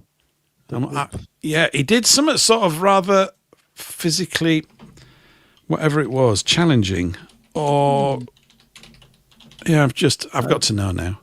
Charles has Maurice Chevalier, French singer, actor, and entertainer. He's best known for speaking perfect English. No, it doesn't say that. I don't know. What would little boys do? I could hear my voice, the beautiful vocal talents I've not got. Now, Paul is saying there's been no fart jokes for 90 minutes. Would you like to hear the salesman joke? I think I've said it before. I was quite enjoying it, Paul, actually. It was sort of fart-free zone, was really beginning to sort of... But it's okay. Yeah. Yes, but was it... foreigners underestimate the English. They just see the stereotype of the posh southern voice. Oh, yeah, we're pretty good, us Anglaise. And would you hear about the sales rep? I think I told this before, but if you've heard it before, go and make a cup of tea, all right? Bloke goes for a job as a sales rep, you see, and he's got this tick. See? Right. And the fellow says, well, you've got all the qualifications for the job. He said, but the trouble is that tick you've got. The bloke says, yeah. He says, might put people off, you know. He said, it's okay. He said, I take some aspirin. He said, and it goes. He said, really? He said, yeah. He said, hang on a minute. He said, well, can you sort of take some? He said, yeah, certainly. Shows him his briefcase. Loads of contraceptives in his briefcase. Take that contraceptives, looking for some aspirins. Then fills into his jacket pocket, more contraceptives. Then he fills the other jacket side the pocket, more contraceptives. The interviewer says, Christ, he says, you're a sex man, yeah? He says, no. He says, have you ever been to a chemist shop, though, and asked for a bottle of aspirins? Sorry, it's a terrible joke, isn't it?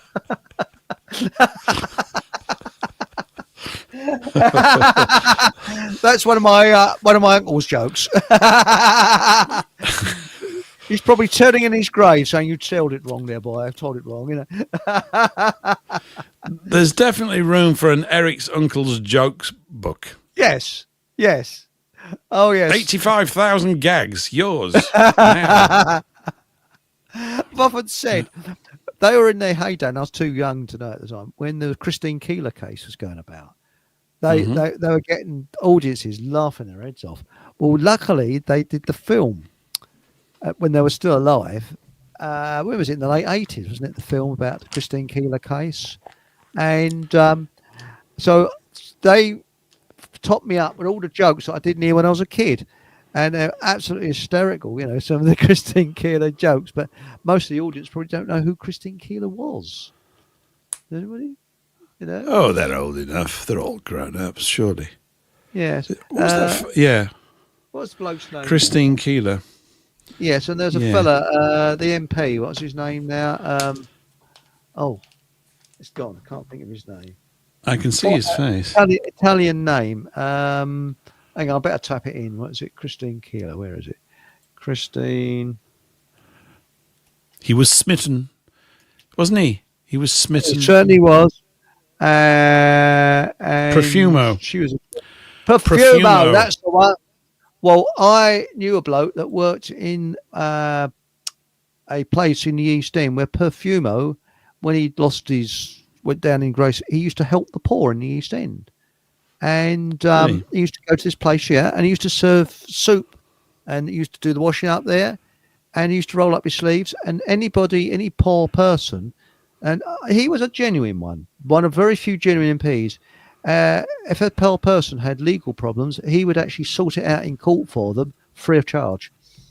And Profumo was thought of very, very highly. There's a house, a special place where all the poor used to go to, and he, as I say, he saved a lot of people there, and he actually got housing built for the poor. So he did a lot of good in the end, and also I knew an architect that knew him, and he said that he told people, he said, always make a model of what you're going to do, and he was well liked. And there was, as I say, there's a place where Paul got soup in the East End, and as I say, he used to be washing up and everything, and he used to just get on his hands and knees and clean things up. He wasn't too posh to do that. So I think he's one of very few genuine MPs, very, very few, that's, as I say, he fell from grace, and he took it like a man. Do you know of any other good MPs? I don't. No. Yes. Who was that guy? Who was that guy that worked with Margaret Thatcher? And he got done on something, and then he got put in prison, and then he came out, and he went through a similar thing. I think. Was he a born-again Christian? He became sort a born-again of, Christian. Yeah. I can't remember his name now. I don't remember his name. No. I suppose he was quite a dashing sort of Tory MP, wasn't he? He was very cocky. He was very cocky at the time, and then he was brought low, and he realised he'd done wrong. So I think he, almost like he was living a life of penance or trying to make up for past misdeeds. It wasn't Jeffrey Archer. It wasn't Jeffrey Archer. No. Is he still alive, Jeffrey Archer? I don't know. By the time he croaked it, though, isn't it? I mean, sorry. Best-selling author. Everybody read his stuff, didn't he? And everything and all that kind of stuff. Yes, I can't think of this. Funny days. Yes, they were strange. I know who you mean, because what was his name now? I can see his face, but I can't remember it. But if anybody knows that some name of a house in the East End of London, I can't think of the name of it now. But it's a strange name, isn't it? It's an Italian name, is it? Profumo. But because I worked with an architect when that film came out who knew Profumo, and he said that the family wrote to the producers of the film saying, "Look, we've had enough. Can you please not?" When they knew the film was going to be made, and their letters got ignored apparently because the family had had enough of this Profumo affair. Because all it was I think Christine Keeler went with a senior naval officer in the USSR, and there's a possibility she was giving secrets out to the Soviets. Yes, he was a security concern. I think that's what it was all about. Yeah, that's right. Yes. People are in and out of each other's beds all day long, swapping secrets and swapping. Do you like communism and all this kind of stuff? Yes. Anyway, whatever. Paul said, was in the bar the other evening, and whilst waiting for my drink, I heard a voice say, "You look good." I asked the barman, and he said, "Yeah, it's the nuts. They are complimentary." Sorry. I think it's a very funny joke. Now, but going back to finances, we did start a political party that could never be elected. And I'd like to sort of just read out a few of the ideas of the political party that can never be elected. First one is to sort out the banks, okay, and abolish usury instantly, and send bounty hunters out to hunt down the Rothschilds and all the usury scammers, bring them back to justice, okay? Sort out Big Brother Pharma. That's another one. The other one is to go back to dredging rivers and piling soil on the riverbanks so they never flood. That's what they stopped doing. They've actually cut funding of that, and that's why you get lots and lots of flooding now, especially near where I live. And stop all this local jobs nonsense. Yawn. Any more good ideas? Start a people's bank so that the wealth of the country goes into the bank, not into a load of greedy little bastards' pockets. And that way we'll be able to fund almost everything. I don't think there'd be any shortage of money. What do you think, Paul? I guess not. I mean, I don't know whether that's going to... I mean, to people like us, we get it. Outside of this space, it might be difficult. I keep thinking about this all the time. I think after you've seen the whole of that Barnum World thing, you might have a slightly more jaundiced view of our chances. It's worth having it, to be quite honest. I'm not trying to rain on anybody's parade. I think almost pointlessly optimistic at times, or at least think. But then I think, well, I'm going to be getting out of bed tomorrow morning, God willing. I'll have a good night's sleep. I'll get out tomorrow morning. Got a whole day in front of me. How do I want to approach the day? What's the best way to use the time? And it is to try and, for me, whether it's completely naive, is to adopt a positive mindset. But it gets, by about 4 o'clock, it's gone. It's gone. Yeah. Because, it's all negative. It's not negative. It's like this frustration of not knowing quite how to ignite people. And then you think maybe it's not possible. And then you think, when has it happened in the past spontaneously from the people? There are not many, many instances. Really, it's one of the reasons why I do hark back to the Peasants' Revolt in 1381, because that genuinely just came from the people on the land. But their physical life circumstances and everything enabled that to happen in a way where it could happen. There were no sort of intervening communication points to stop it spreading. It was just, like I said, no one's got any phones. There's nothing like that. I don't know if there were any newspapers. There weren't, not in 1381, but there would have been town criers and people writing decrees and shouting them out in town places. That's how you'd communicate stuff. But that's slow. So that was genuine. It didn't come from the top. It literally came from the bottom. The problem now is that the bottom, as it were, where we are, where the Pleasant Peasants sit, is literally riddled with a complete surveillance system buried right in your face. I don't mean just technically. I mean in terms of their placement out and about, listening to conversations. This stuff is always going on, and people will be happy to get paid money to spy on other people. They think it's really cool. I'm serving my country, because no one really has a full picture of what to do. So it's knowing where that flashpoint comes from. I've noticed there seems to be a lot of sort of street opposition over this weekend just gone to the migrant situation. Apparently there were 20 or 30 of these things all happened. I'm immediately suspicious. I'm thinking, who organised those then? How does that all happen? Maybe I shouldn't be. Maybe they're genuine. I just don't know. But as I see things ramping up, I'm thinking, oh, they want to agitate it. This is what I tend to think. And then I'm thinking, am I assigning too much power to the other side? Maybe they don't have the ability. I'm wondering in the about end, that. We're probably going to be left with no choice anyway. Well, apparently, there's a Marriott hotel near where I am, and that's full of asylum seekers. And my neighbour said, it kicked off there. I think it was last Thursday. Yeah. I've looked. I haven't found anything at all about it. And several people have said, there's a hell of a hoo-ha down there. Nothing on local newspapers. Is there a D notice on it? I don't know. Did it happen? Is it just word of mouth? Is it hearsay? I don't know. I wasn't there. May have done. But it's very strange, this hotel. It's great big concrete bollards they've placed. Made the place look ugly. It's quite a posh hotel at one time. And it looks like tank tracks there. And it's all wire fences around. It looks horrible. What on earth they're doing, I do not know. But DJ B2 has said... I am quite cynical about the protests, as they can be co-opted, I agree, and used as an excuse for the government to crack down on the public. Yep, that's my concern too. It's difficult to know.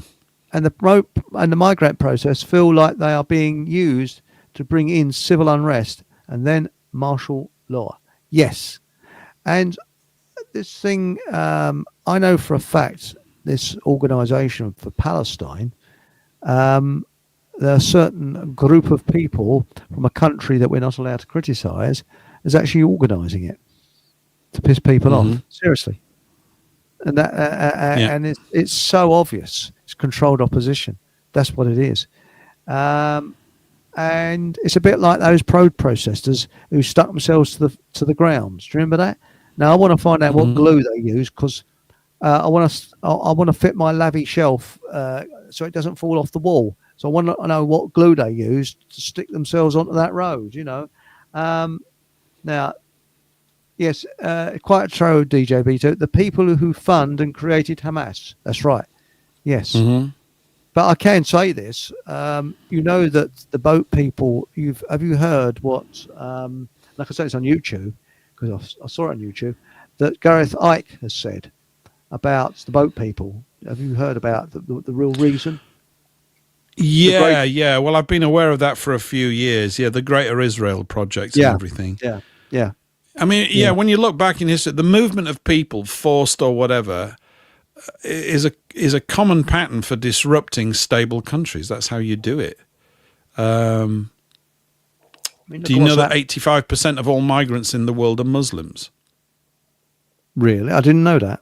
I didn't know that at all. That's Isn't that interesting? And do they happen to come from Syria and Jordan and places like that? I don't know, really. I don't really mind. I'm not per se against them. That's not the situation. That's not the problem. Nobody had a problem with Muslims in 1953, did they, in England?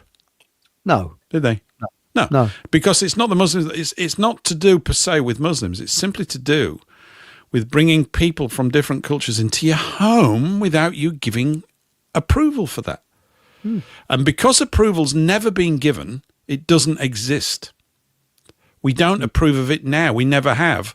And because we were never asked, the answer is now absolutely no. Therefore, we're in a forced warfare situation with this thing called the government, which is absolutely everybody's enemy. That's why you shouldn't vote for anybody. Even the ones that say, I'm going to go in there and change it. No, you're going to get eaten up by it. Because, I mean, even this whole thing like with, what's his name? This Mossad sex thing in the States, the guy that's killed himself, I can't remember his bloody name. I know. Oh, Christ. I'm having a senior moment. Epstein, Epstein, right? Yeah. And Ghislaine Maxwell. She's going to be released, all of that apparently. kind of stuff. That's been going on for donkey's years, that kind of stuff. This is why there's no, there needs to be some countervailing force. I don't know how this works, but even everybody seems to get corrupted by money or threats. It's mafia. The only way to view it is as mafia.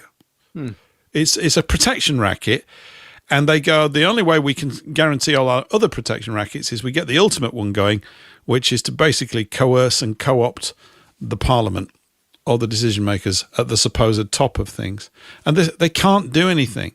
And it's like I was saying, if some of them came out, like I was talking about this sort of fake political speech I would make if I was elected from the party that couldn't be elected at a local election or whatever, the honest one to say would be, thank you for voting me. It's great that you want all these policies, but I have to inform you right now, I can't fulfill any of them, and I'm going to tell you why.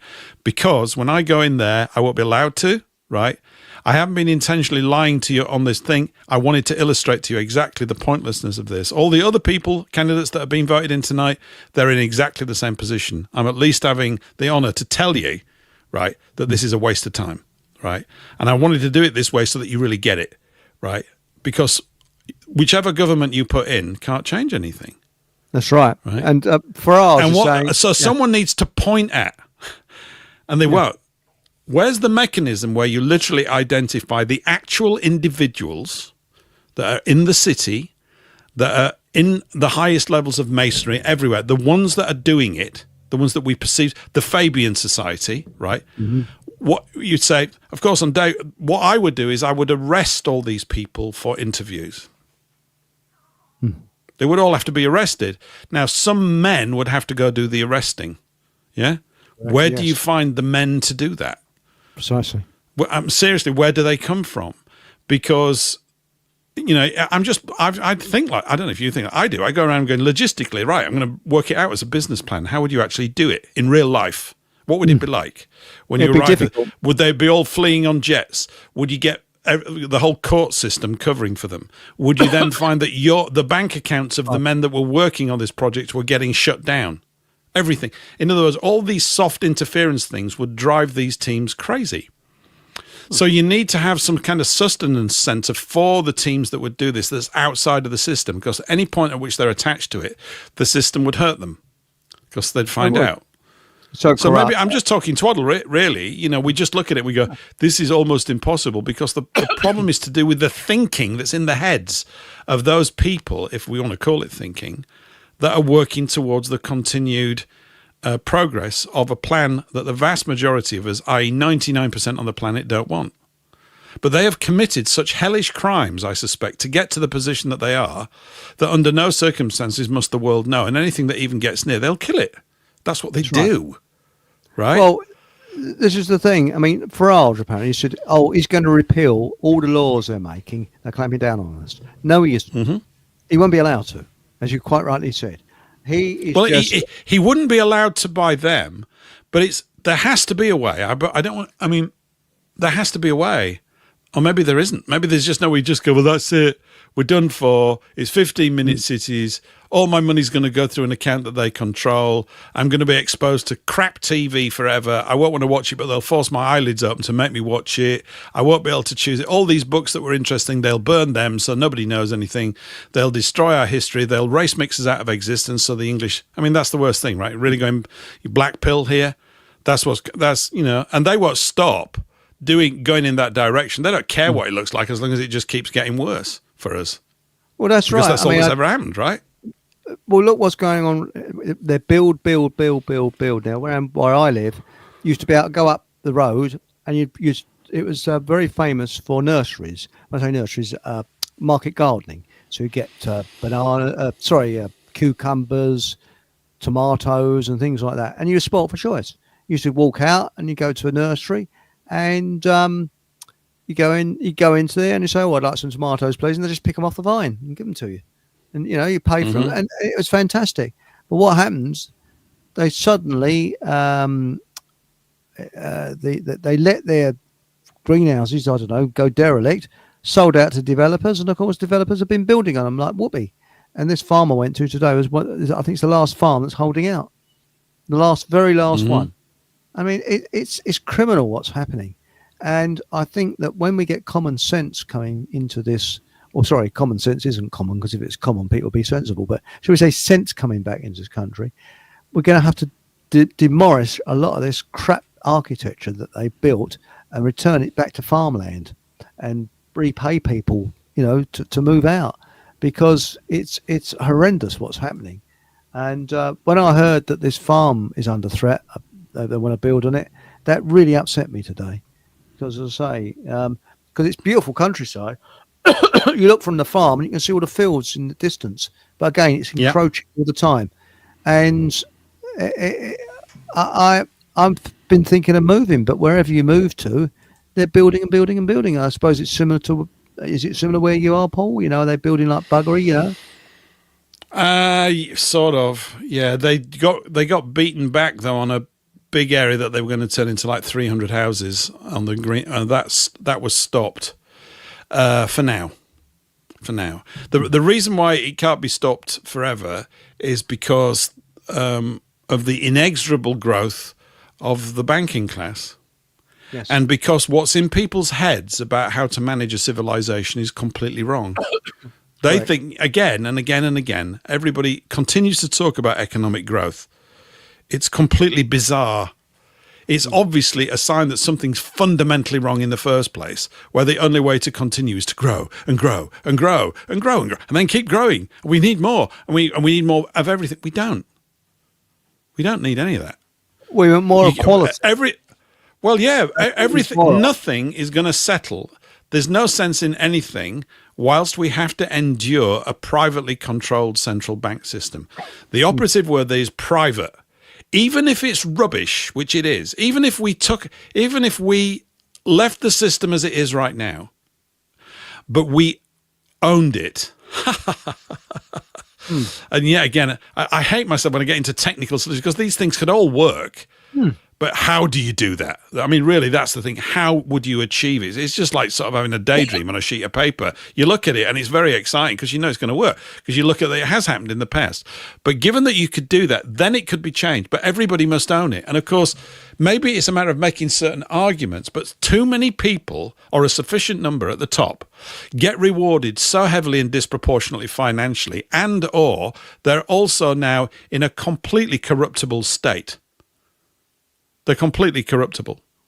In other words, they'll do anything because of dirt that they've got on them. They got dirt on, like Epsteinitis, right? It's everywhere. This is how they control these people. That's right. They have this. Yeah, they've got the skills in the administration to keep batting away, and of course, they're working with journalists and major newspapers, which just happen to be owned by the same people. So the whole thing is a system of deceit, lies, and pushing it around. And you're going, yeah, I mean, that's what you would do. You go, well, how would we actually deal with this practically? I get up on a Monday morning, I have a cup of coffee with my team. What are we doing at 10 o'clock? I don't know. Talking about this forever? Well, we don't know what else to do here. I don't. And anybody that's even wealthy that steps forward and says, I'll support you, they'll get bumped off. That's why they don't step forward. Or they'll step You're right. forward to big it up so they can detect everybody else and then kill you off as well. It's non-stop.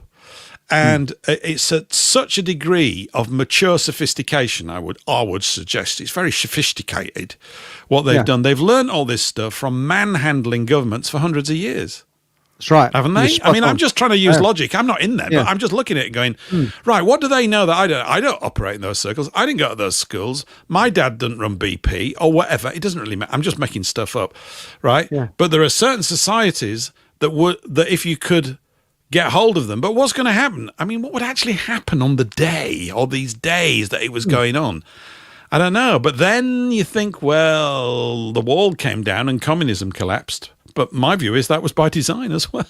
I agree Because it with was you. so that there was an outflow of international communists into Europe. And now you've got the European Union, which is basically Bolshevik Russia 1917. I mean, it's just a complete horse show. I noticed the change when the Berlin Wall came down, because then you started the increase in laws against us.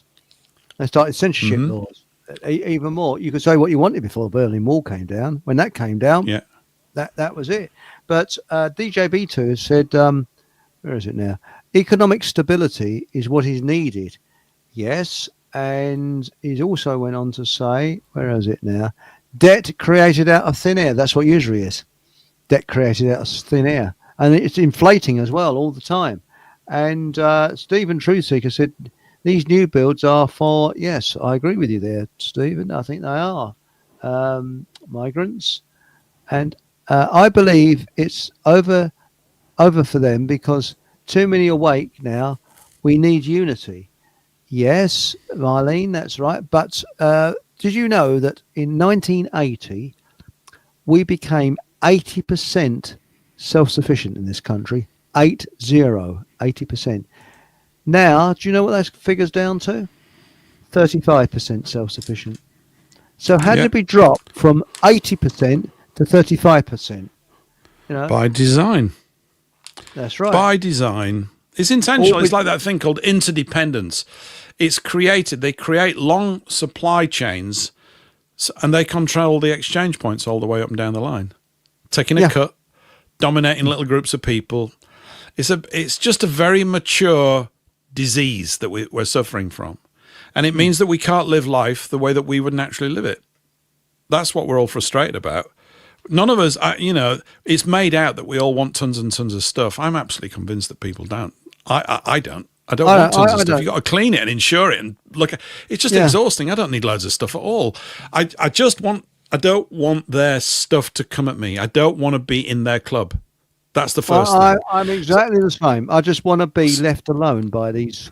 Everything now is complicated, absolutely complicated. Some bloke comes along to, I don't know, mend a slate on your roof. They've got to have insurance here, there, and everywhere. They've got to have certificates for this, certificates for that. But once upon a time, a bloke would come along, all right, let's fix your roof. Here it is, tenner in the hand, and off you go. And that's it.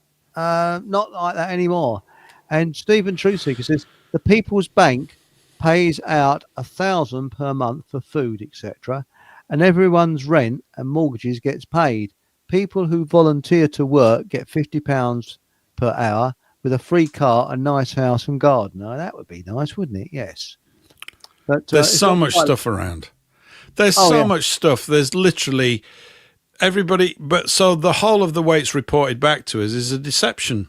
It's deceptive journalism by design. The journalists probably don't even know that they're doing it because they're still subscribing to this economic model that's in everybody's head because no one's taught the real one. I watched more of that interview between Dr. Richard Werner and what's his name? Carlson. And I've said it, I just know it all anyway, but I've just watched a bit and go, I sort of know all this stuff. What's interesting is that Carlson doesn't know any of it if his reactions are genuine. Just doesn't, and I'm going. This is this is even scarier. They don't even. Most of the people around all these troughs don't even know. This is why business reporting and economic reporting is just farcical. It's literally. It's not that they're unintelligent. It's that they're focused on being intelligent about something that's literally irrelevant. They're telling you about something as if it's the most important stuff, and it's mad. None of them are aware that banks create money. They're not really aware of it. There's three sort of theories about money, that it's usury and interest, and it's this and it's that, and that banks create money. And that one was always pooed. But when it's analysed, and this is what Werner did as an academic, which is why he's in good standing. He went, why don't we find out? No one ever bothered to sit down and find out. That's how stupid they are. They're the most intelligent, stupid people you've ever met. Why will they never look at it? Because to do so will impair their income. And by extension, their power. It's power that they're after. Because we often hear go, well, how much more money do they want? No, it's not about them having the money. It's to make sure you don't have it so that you can't become powerful to threaten their position. That's another implicit thing within it. That's right. If you want to see what a People's Bank can do, look at Libya. Look what happened in Libya. People actually got paid out from the profit of the country. So the profit of the country goes into your pocket, not into some minority, sort of minus 0% of the population. It goes into people's pockets. Poverty would end overnight. I'm positive it would, if you did away with usury. I don't know. I mean, I don't know, Eric, how quick it would take. I just know that my feeling is, I can only express it as a feeling, I don't really know, is that if it were possible in a short period of time to show people that the situation was reversing, in other words, the train that we're on is now going in the opposite direction, stopped, and we've turned it round, we'd still have to travel back through all the foul country that we've been going through for the last 20 or 30 years. We'd seek to go through it quicker, but you would. In other words, outside the carriage window, it wouldn't look that much different, except it's kind of in reverse. Yeah? It'd still look a mess. Yeah. But you would know whilst you were on the carriage that you were now going in the right direction. And that would change the morale of the passengers on the journey. That's what I think. To use an analogy, you go, I'm looking outside, it's still crap, and the sandwiches are still not as good as to my liking, but I'll tell you what, the spirit on this train is really good because people are beginning to think now positively about how to do it and are going to be enabled to do it. And maybe, I mean, civilization or populations have been motivated in the last century to go to war. Yeah. So in a way, we're in a war now. It's just that it's difficult for people to detect because they imagine men with guns walking around. Of course, that stuff is still going on, and they'll be quite happy to use it again if it fulfills their purposes. But it's something. It's an appeal to something above and beyond your own individual welfare that is required. Or maybe I've just come out with a lot of guff. I'm just reaching for it. I don't know exactly what it is. I mean, I just think if I say enough, we might just, it's a bit like if you throw enough crap at the wall, some of it's going to stick. Go, that's it. You know, you just bomb around and make a lot of mistakes until you might be able to see it. I think Anna Barr has got some pretty good ideas of how we're going to win. Because this is what we've got to look at. Losing isn't an option. We've got to win. That's it. It isn't. We have not got an option. And there's a lot. Well, first of all, I agree with you, but don't you think, in a way, first of all, we've got to get more people involved in the game. Then all of us that are in the game of recovery, of reconveying ourselves back to the good, need to know what that is. And I think Hannah's approach, she's not alone in this, but this thing about, I mean, the way I'm just trying to come up with layman's language so that I can get it and communicate it quickly. I need that sort of language. I think we all do. So you just turn to someone in the bus stop and go, blah, blah, blah, blah, blah, blah. And they go, oh, yeah, all right, I'm on for that. Good. I know this sounds simplistic, but it's got to be like that. And literally, we're targeting it at the Sun reader. And I'm not trying to be dismissive of Sun readers because that's the situation here right now. We're not trying to write Daily Telegraph in-depth 6-page editorials in the monthly edition. That's not what we're doing here, because obviously intellectuals have failed us. It doesn't work. They're very smart and they can deflect you for ages, but it doesn't work because they're in their ivory towers. They get paid well. They got a nice restaurant. They got a big award ceremonies. They say you're lovely and all this kind of stuff, and they make a contribution in their way, but it's not affecting the base, and it's the base that needs to be affected. So it's getting that across. So if it's the case that your birth certificate, which I think it is in simple terms, is basically your ticket of entry into their club, which you never asked for, it's also a ticket of their receipt of you into their club, which you never asked for. It's also a sign that that according to them, you are now the equivalent of a box of goods that they can move around in their commercial system, which you never asked for. Then we've been placed into a club run by the club managers that we don't like, and we want to leave the club. We don't even want to destroy their club. We simply don't want to be in it. And our job is to encourage as many people as possible to leave that club. Now, if we're going to leave that one, we've got to have another one to go to, right? We do, because we're tribal people. We're a tribe. And this is why tribes are important, I just think. And so instead of resisting what they're doing, we're much better, I think, as a people when we are planning and working constructively to build something. That's exciting. I'm going to build this thing. I'm not. Whereas you ask us to defend against the thing that we don't even want to understand. I mean, have you seen the Uniform Commercial Code? Do you want to read it? Have you seen how big it is? No. Everybody here want to read the Uniform Commercial Code and get to grips with it. Hannah's read it. She's not alone in that, but it's rare. There's not many people going to sit down and read that stuff, right? This is their wall of confusion, isn't it? And I think it's not about resisting them. Because whatever you resist persists. You're making the fight even more real and more important. And in the end, they'll come out and talk because they know how to fight that fight. We don't even know what we're doing. We're on the wrong battlefield with the wrong weapons, running in the wrong direction. Yeah, but bloody hell, get out of there. Let's go in that other land. We got to find it, and we got to get out of their club first. I want to come out of their clubhouse, and even if it's blowing a gale down the road, that's where I want to go. I don't want to be with them. And we got to get something, get our language simpler and simpler and simpler. So you don't want to hang around with those people. They're twats. Get over here. Great. Come out to our pub. It's much better. Presumably, you could do what the gypsies do. You could drive around with a car without a license, without MOT, tax or insurance, and it'd be perfectly okay because you have not in their club. You're a traveller. So Hannah put me on to someone that I spoke to on Saturday, I think it was. I'm not going to mention his name. I don't know whether I'll bring him on the show. It's absolutely brilliant phone call, but I was exhausted mentally after 2 hours. I couldn't take it all in, right? And I had to keep saying, I can't, right? I'm not thick, but you know when you're...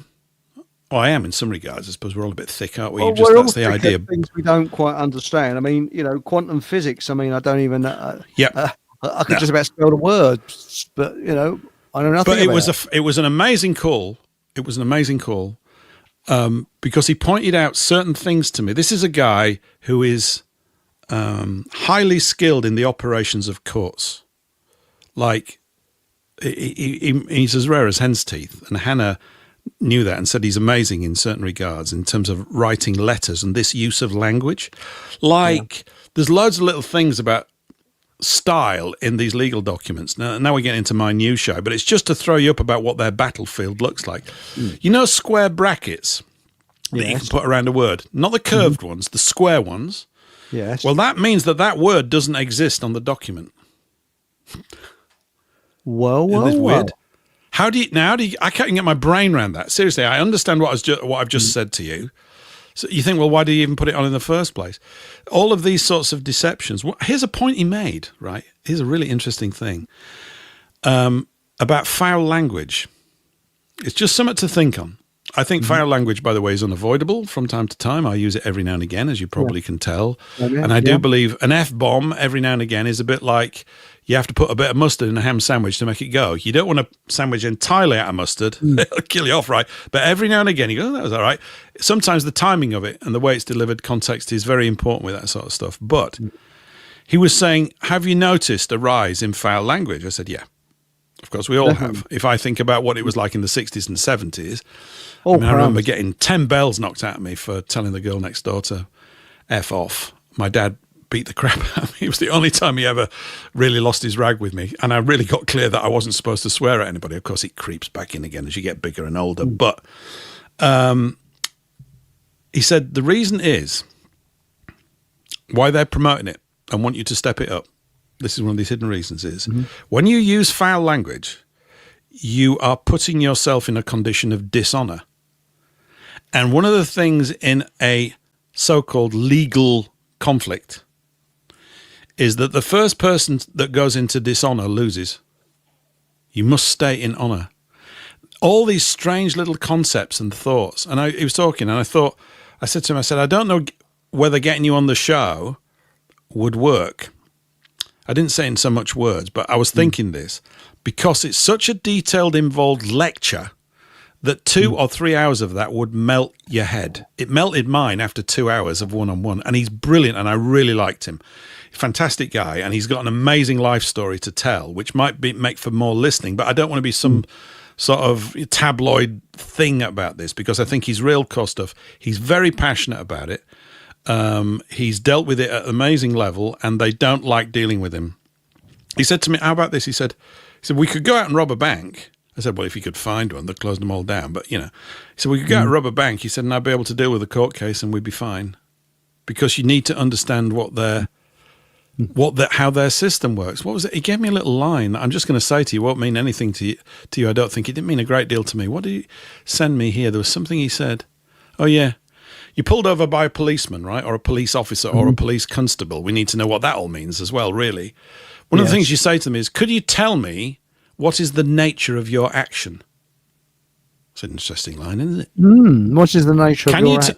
What you say that to the police bloke? What is that? They can't tell you. They're immediately in dishonour, and you're already on the up. It's little things like this. Now I'm probably mullering this in terms of my communication to you, but there's so much to it. However, if it's that special, this is my thing as well. Stepping back from this, if it's going to take you and me 300 hours of study to get to grips with this, forget it. It's not that you and I couldn't do it. How do we get 10 million people to do it? Forget it. It ain't happening. It cannot happen. Right? So we need something else.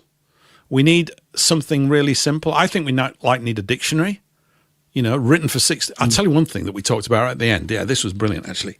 We got talking, of course, we got around to talking about banking. He brought up Adolf Hitler, the greatest stories never told, right? He said, do you know about that? Said, not only do I know it, I said, the guy that made it, I said, has been a good colleague of mine for many years. I speak to him quite regularly. And Dennis, yeah.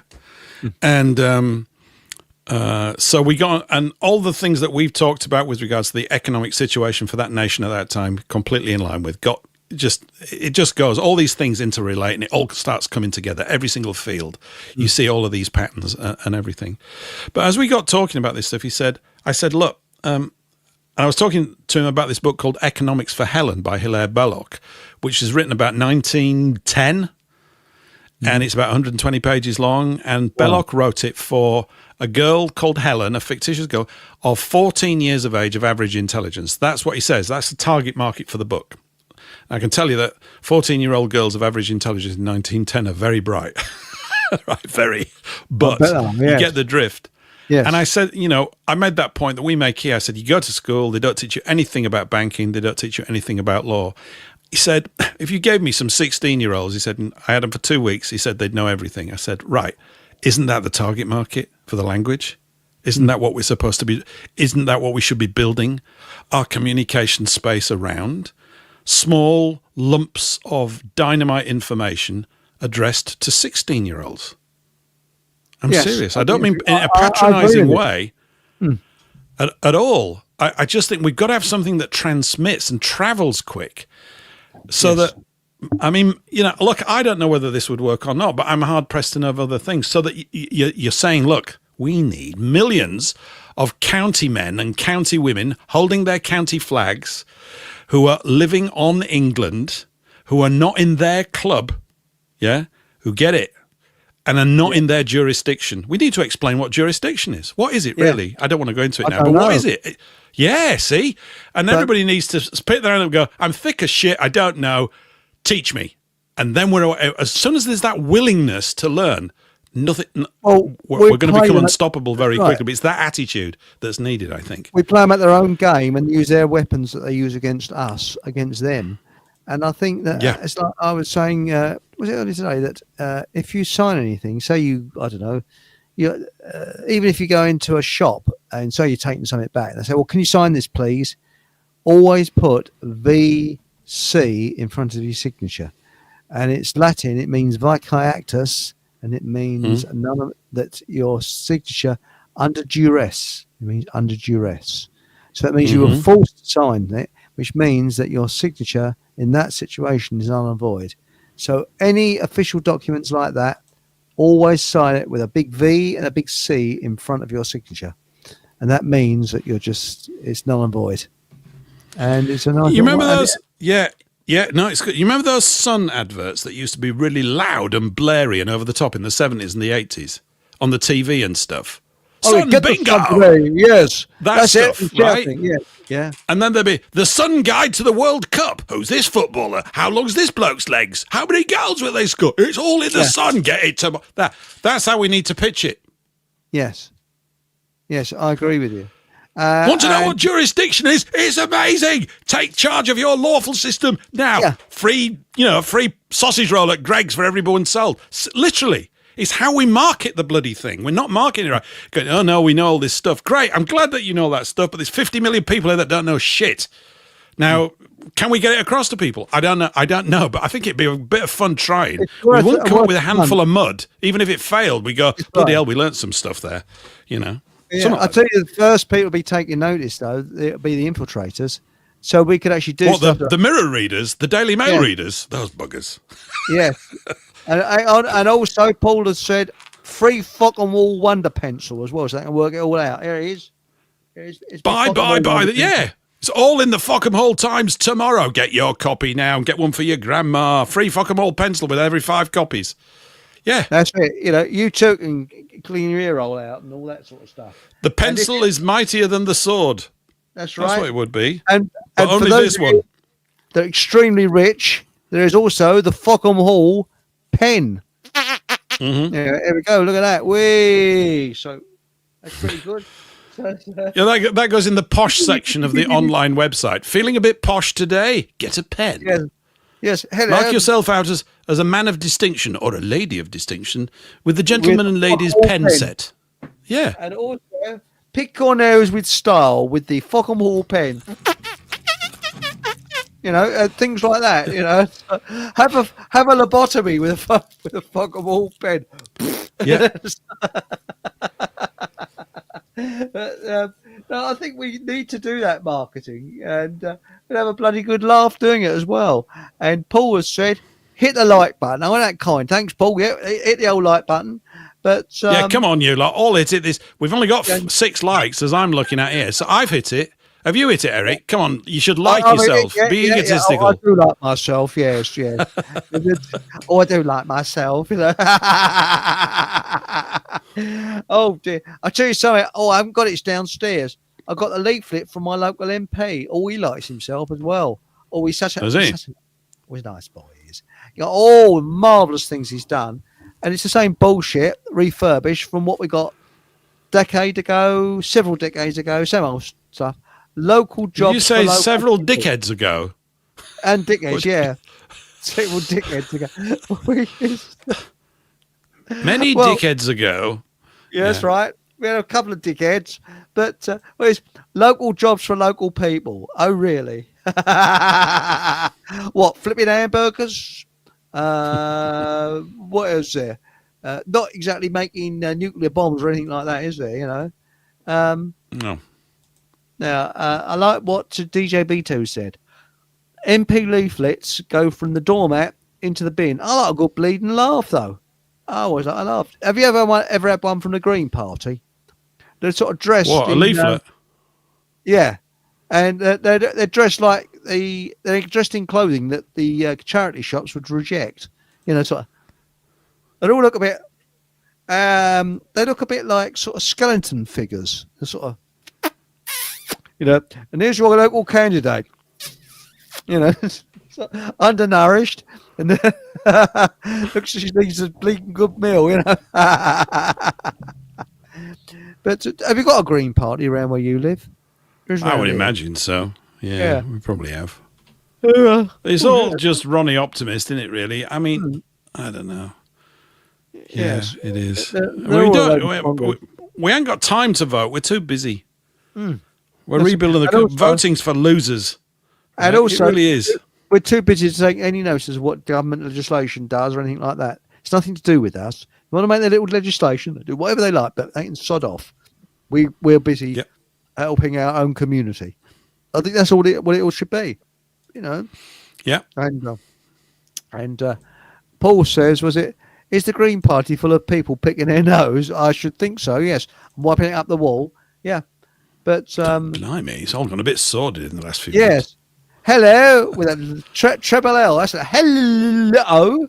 Watching in the background, documents filled in or signed in pencil can be read but not submitted in courts. I didn't know that. So background documents filled in or signed in pencil cannot be read but not can be read but not submitted in courts. That's Right. interesting, isn't it? I didn't know that. Yes. So not many people know that. Yeah, it's interesting. I mean, Very I've just always thought, this is just me being a sort of thuggish Well, peasant, really. I don't want to know about how their system works. I just don't No. want to be in it. I don't want to know that. That's right.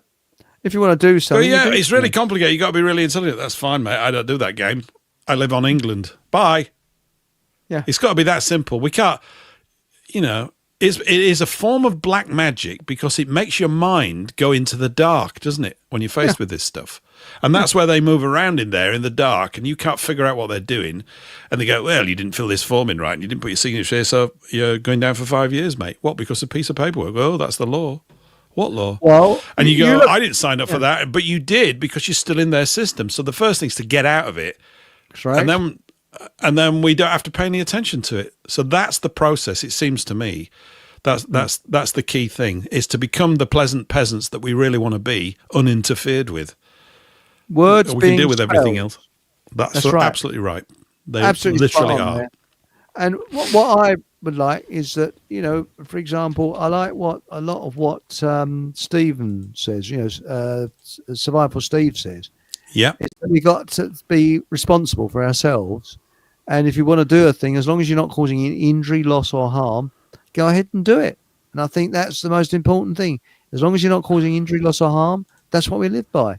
So you can get in a car, drive it if you want, do whatever you want. Because when you look at it, look at how we're ripped off all the time. Rip off all the time. Everything you buy, you've got to pay VAT and tax on it. Why? Why should that be? So if we have a community where we're using money, but we're not paying tax on it, just tell the tax people to sod off.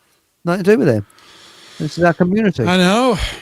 I mean, I'm actually, of all the taxes, VAT is the one that I actually am relatively open to. If you say that there are going to be jobs that need to be done that are with regards to planning, for example, roads and the like, and therefore someone has to do that work and they have to be paid from somewhere, VAT strikes me as not being reasonably equitable. I don't know what I mean by that is, if you're a guy that's got hundreds of millions and you want to buy helicopters, then you're paying 20% VAT or 10% VAT on that.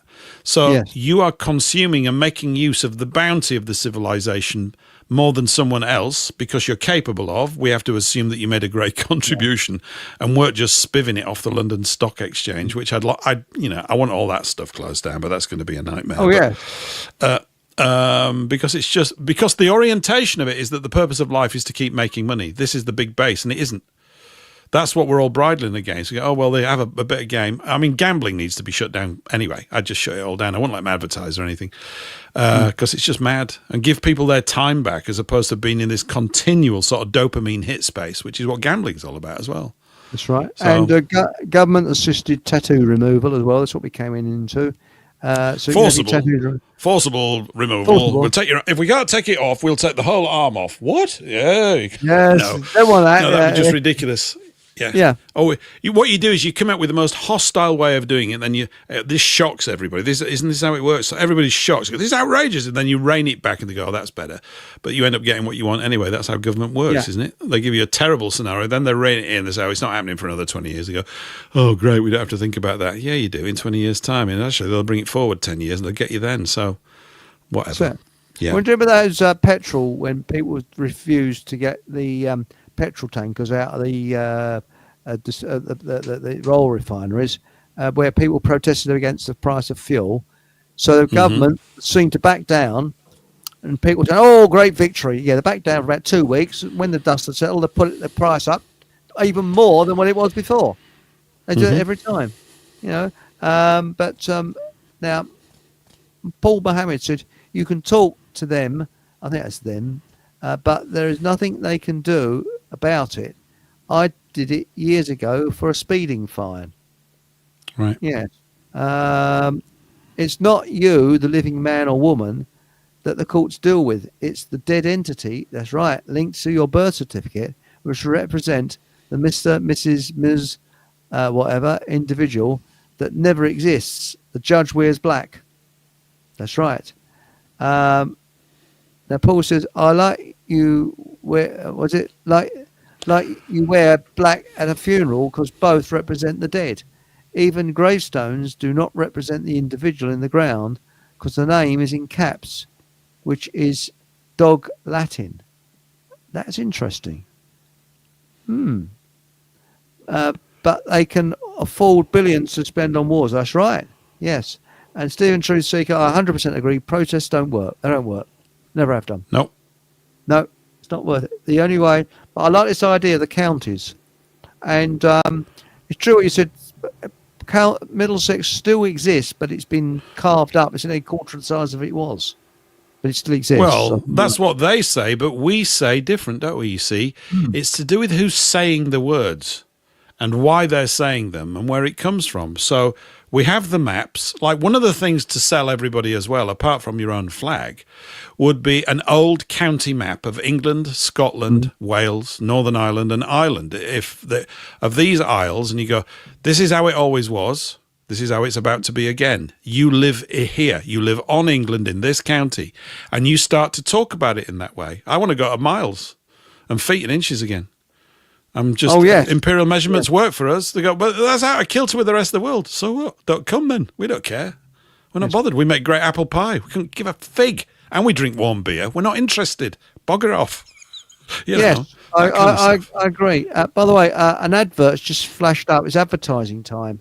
On the screen. I don't know if you can see that. Can you see the advert? What a cracking advert that is. Yes, I know they are. Do you know anything about that, Paul? I don't think you do you? Just know that they sell the most fantastic nicotine lozenges, which melt in your mouth. And they're just great. And I've had a few during this show. How about that? I've had 2 during this show. Would you believe that? And what specific things does... Because nicotine is not harmful. No. Unless it's smoked. Because I had a word with Miles about that, and it's the tar from it if you smoke. If you don't smoke it, it's perfectly safe. It can be a little bit addictive, though. That's the only downside. But then so is drinking tea.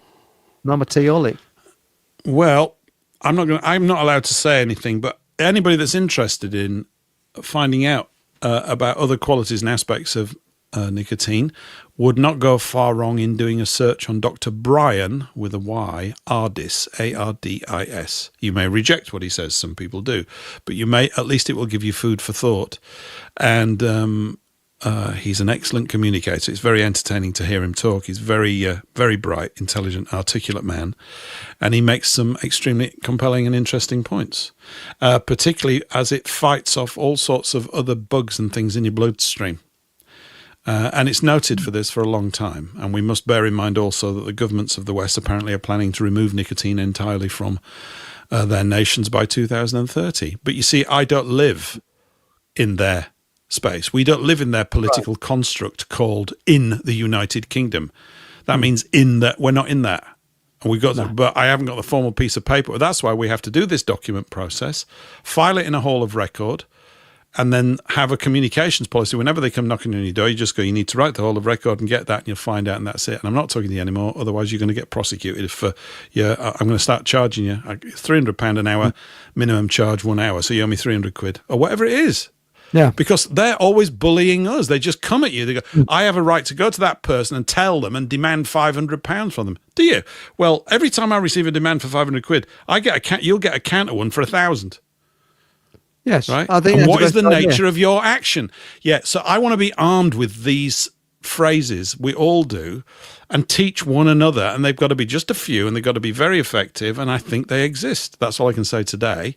Hopefully we'll find that out. And of course, we're selling it all to the Sun readers in short, blasty, highly entertaining videos. It needs to be delivered with some energy, and almost a comic spirit. We should. I agree with it. Now, I think Paul's got a good one. Where would the county of Fockham Hall be found on the new map? Well, Fockham Hall is wherever you are, you see. So you'd have like little circles on the new map which says Fockham Hall. So that's it. Be your house around where you live. So that's it. And this is a good one. Maybe you could have a passport control in order to enter the county of Fockham Hall, and the entrant must say the password, which is "Happy days are here again." Oh, I like that. That's a good idea. Do you want me to tell you where? Do you want me to tell you where Fockham is? I can tell you. Where is it? Fockham is a village and civil parish located in the Seven Oaks district of Kent, England. It is part of the South East region. Historically, it is known for the Norman church, established after the Norman conquest, possibly replacing a Saxon wooden church, according to the Fockham Parish Council. The area is characterised by its peaceful, rural and quiet atmosphere, with many residents describing it as friendly, beautiful and picturesque. On certain days, it is not so peaceful and rural due to the profound telling of toilet jokes. Although in this case, Fockham is spelt, you look it up, Fawkham. Different spelling, you see. Was it Paul Mohammed said Fockham Hall over the place? Yes, I'd agree there. And Marlene has said that Dr. Ardis is really good. Check him out. That's very good. Well, I don't know about you, Paul, but it's boiling hot here. I mean, I don't know what the temperature is. It's 29 degrees where I am. It's your show, Eric. You do what you feel is right. I'm beginning to wilt here. Hang on. We got here something. Can the Fockham Hall flag have in the middle of it a hand with the middle finger point upwards? Why not? We got now the English flag. That's another interesting thing. It's not the cross. It's a dragon, isn't it, Paul? It is. It's the white Anglo-Saxon dragon on a red background. You know, the first thing, I'm actually going to get some made for myself. I want T-shirts and sweatshirts first. I actually need some T-shirts and sweatshirts, so they'll be easy to get made. Easy. That's right. And there's a place that I know of that does, what do you call it now? Embroidery, but it's done on computer. So you send them anything, and it's done within about a minute. You just go, you just give them the computer, they scan it, and you can have loads of stuff embroidered. And it's a bloody good idea. So that's another idea. But people could have blazers, couldn't you, with Fockham Hall and things like that. But I think that things are changing. They really are. Talking to these people in the farm today, the woman said, you'd be surprised the amount of people that are got a knowledge of what's going on. And I started talking about the birth certificate. She's fully aware of it. So I think that when you get this mass censorship that we've got now, that's a sign that the powers that be are terrified. I really do believe that, because every totalitarian society that's collapsed has always had massive censorship before it collapses. And so I think this is what we're heading towards. So I'm not pessimistic. I'm optimistic. I think it's going to be a bright future and a happy future. I'm looking forward to it. I've just put the link, Eric, to a website into the YouTube chat, which is BritishCountyFlags.com. Well worth everybody at least putting in their bookmarks if you can't look at it tonight. It's exhaustive. It's the colossal amount of information there on BritishCountyFlags.com. Can't see it all about the history. You put it in chat. I can't see it. Is it 10:31 p.m.? It's just gone in. Yeah. Oh, okay. So, it's in I got it. I've put it directly on YouTube from my YouTube account, so I don't know whether that means, but it should pop up at some point. Yeah. It's not on this one. I can't see it here. At 10:31 is Marlene sent a message. Well, it's there. BritishCountyFlags.com. Someone in the chat tell me that you see it. It's definitely there. Oh, I'm looking at it. I'm looking at it right now. DJ B2 sent one at 10:31. Then I sent this. Then Mylene sent one. So there you go. It's splashing on my one. Isn't that strange? Can't see it in chat. No. Why is that? I think you've done it. Am I banned from chat? No, I think the reason why is because you've done it on the private. Have you done it on the private one? That might be. I'm on YouTube. I'm just putting it straight in on YouTube. I've just put it in again. Wow. It's not showing. It's not showing. No, I put it in again. I put it in 3 times. Watch. 1, 2, 3.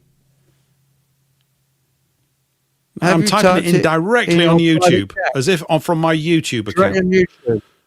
Yeah. Oh, Look wow. at that. That is No weird. wonder no It's one not pays on any it. attention to me. Is that Yeah, weird? well, hang on, I'll type it in, see if it comes in. Was it British flags? Countyflags.com. Pretty simple. Oh, I'll it's just type called yeah. County Flags. So countyflags.com. Right. There it is. I just put it in. County No, Flags. it's got the word British before it. It's British countyflags.com. I've just put it in again at 10:33. Do you think, wow, I'm being victimized? Right. British County Flags.com. There it is. Yeah. But why can't I type in your chat room? I'll type the word poo. I've just typed the word poo. Can anybody see my poo? Yeah, it's gone in. Poo's gone in. Yeah, poo's gone in. Wonder why they don't want me to type in British county flags then. Well, I'll put it Anyway, you've got it in. Yeah, isn't that weird? That is bloody strange, that, isn't it? Ooh. Yeah. And Paul can see poo. I'm sorry about that, Paul. Yes. Hello, Pooh. Winnie the Pooh. Nothing like a poo. That's strange, isn't it? Needs to be a moderator to post links. There you go. Not allowed. Not allowed to post. It's only you. You're the super boss. That's why when you posted it, it went in. So I guess I would have to type, I'd have to type the word dot like that. And I'd take the HTTP off and let's see, that'll come up. Did that come up? No. How comes Pooh come up? Isn't that weird? I don't know. Maybe it's really quite partial to a bit of poo. Anyway. Well, what a fascinating end. What a tedious technical issue at the end of the show, eh? Talking about poo, I mean, that man's rather partial, but a bit of poo, isn't he? Look, there he is. Sorry. He's got the Welshies by the looks of it. Diarrhea. Yeah. Yes, but isn't that weird? So if I make you a moderator, you can come straight in. I don't want to be a moderator. It's too much responsibility. My poor little head's bursting with all this responsibility. It's okay. You put it in anyway. Anyway, it's a good site. What a big drama. You know? Really bigged it up, though, didn't we? So that was pretty cool.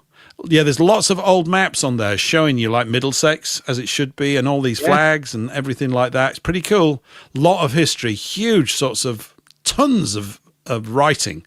If you're into that sort of thing, I might sort of dive in there a bit every now and again to just see what's what. But you can look up the new flags. There's been a new flag designed for Herefordshire with a bull on it or something, or it's just won a design competition. I wasn't particularly keen on it. You've got to keep these modern designers away from this stuff. They've got to stick to tradition, otherwise they'll be put up against a wall and laughed at, and things like that. Yes, Marlene has said... So go before the laughing squad. Didn't you have an issue with one of Survival Steve's link one time? Yeah, I don't know. I think Survival Steve had a problem as well. All right. Oh, well, that's life, isn't it? You know. Hang on. Yeah, I think he's right there. I think you need to be a moderator to post links. But you put Pooh in, and Pooh came straight through. Yeah, but Pooh's not a link, is it? That's what it is. Haha. Well, I'm quickly. I even wrote .com as in the word DOT, and that didn't come through either, did it? At 10:35. Oh, miserable sods. Oh, yeah, look at being a moderator. A moderator. He's a moderator. I'd have to know your email address. Sorry, your YouTube. You need my birth certificate. You probably need my birth certificate and my bank account for me to become a moderator. Yes, let's become a moderator. I'll give you my mum and dad's my mum's maiden name. Yes. And how much beer I drank in 1978. That's what you as my secret password. Yes. Yeah, shoe size. Because you can't be safe enough these days. You never know. We all need to be protected. It's interesting. Oh, it's funny because when we're talking to Monica Schaefer the other week. She was brought up in Edmonton, Alberta, and my parents met each other in Edmonton, United Kingdom. Weird, man. Isn't it weird? There's an Edmonton in Canada, and of course there's Edmonton, which is now North London, but it wasn't. It was in Middlesex in those days. And so can I do some terrible self-promotion? Yeah. Why not? Carry on. Self-promotion. Here it comes. So hopefully you'll be joining me on Thursday. So I look forward to hopefully anybody here that wants to join us on Thursday, Paul English Live, 8:00. Rumble. YouTube and Rumble. Yeah, YouTube and Rumble. Oh, I've even found a way. I think I might even be able to get it on D Live at the same time as well. I've been mucking about like some nerd for the last few days with all this stuff. But it's show 100, Eric. Now, I don't know what that means. Yeah, wow. Should have a cake. Yeah, we can have cake and everything. Yes. But what I'm just trying to do is, if you get the urge to call in, that would be great, because I'd love to say it's a call-in show, but I daren't because we don't get too many calls at the moment. But try and think about getting the urge, okay? The number goes up. The urge. You can even install an app called freeconference.com, which I can't type in here because it won't let me. But there's an app called Free Conference. You can stick it on your Android phone and your iPhone or whatever. You can go to it on a tab, or you can just come through in any way. But if you want to call in, it'd be great. And talk about anything you like, because it's your show.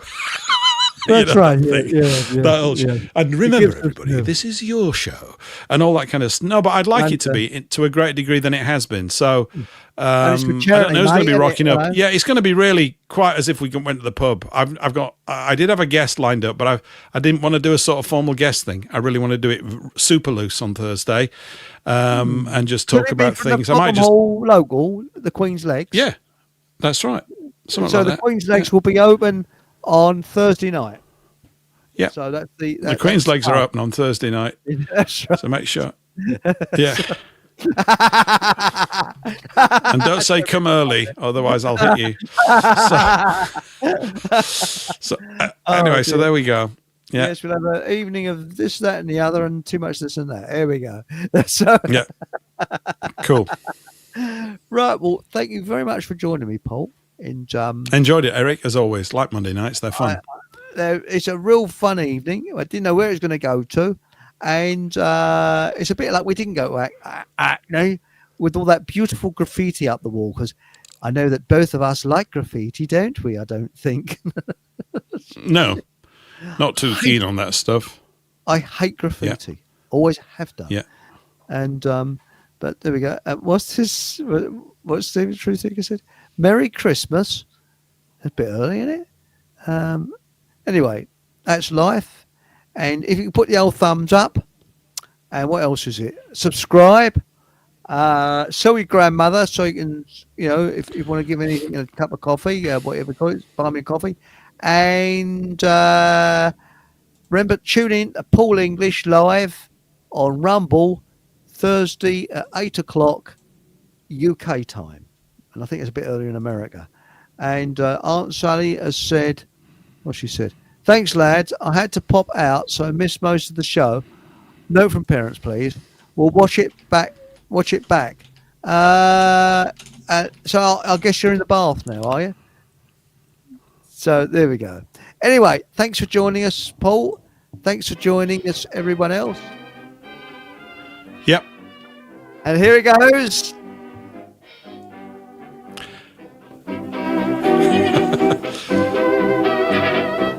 You have been listening to Fockham Hall Radio with your host and charming guest, Eric Von Essex.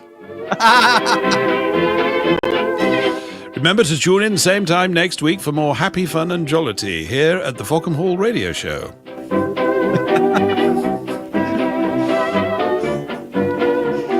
Remember to have your trousers on. Your special technical trousers on as well? Absolutely. So we knew you were getting withdrawal symptoms, so happy days are here again. I'll let you close out whenever you want, Eric. Thanks for tonight, and thanks everybody in YouTube. Brilliant, thank you. Well, thank you very, very much, and we'll phase her out now. And because I think people are going, I'm not Happy Days Akira again. Anyway, whatever happens, have a laugh. That's the main thing. And good night.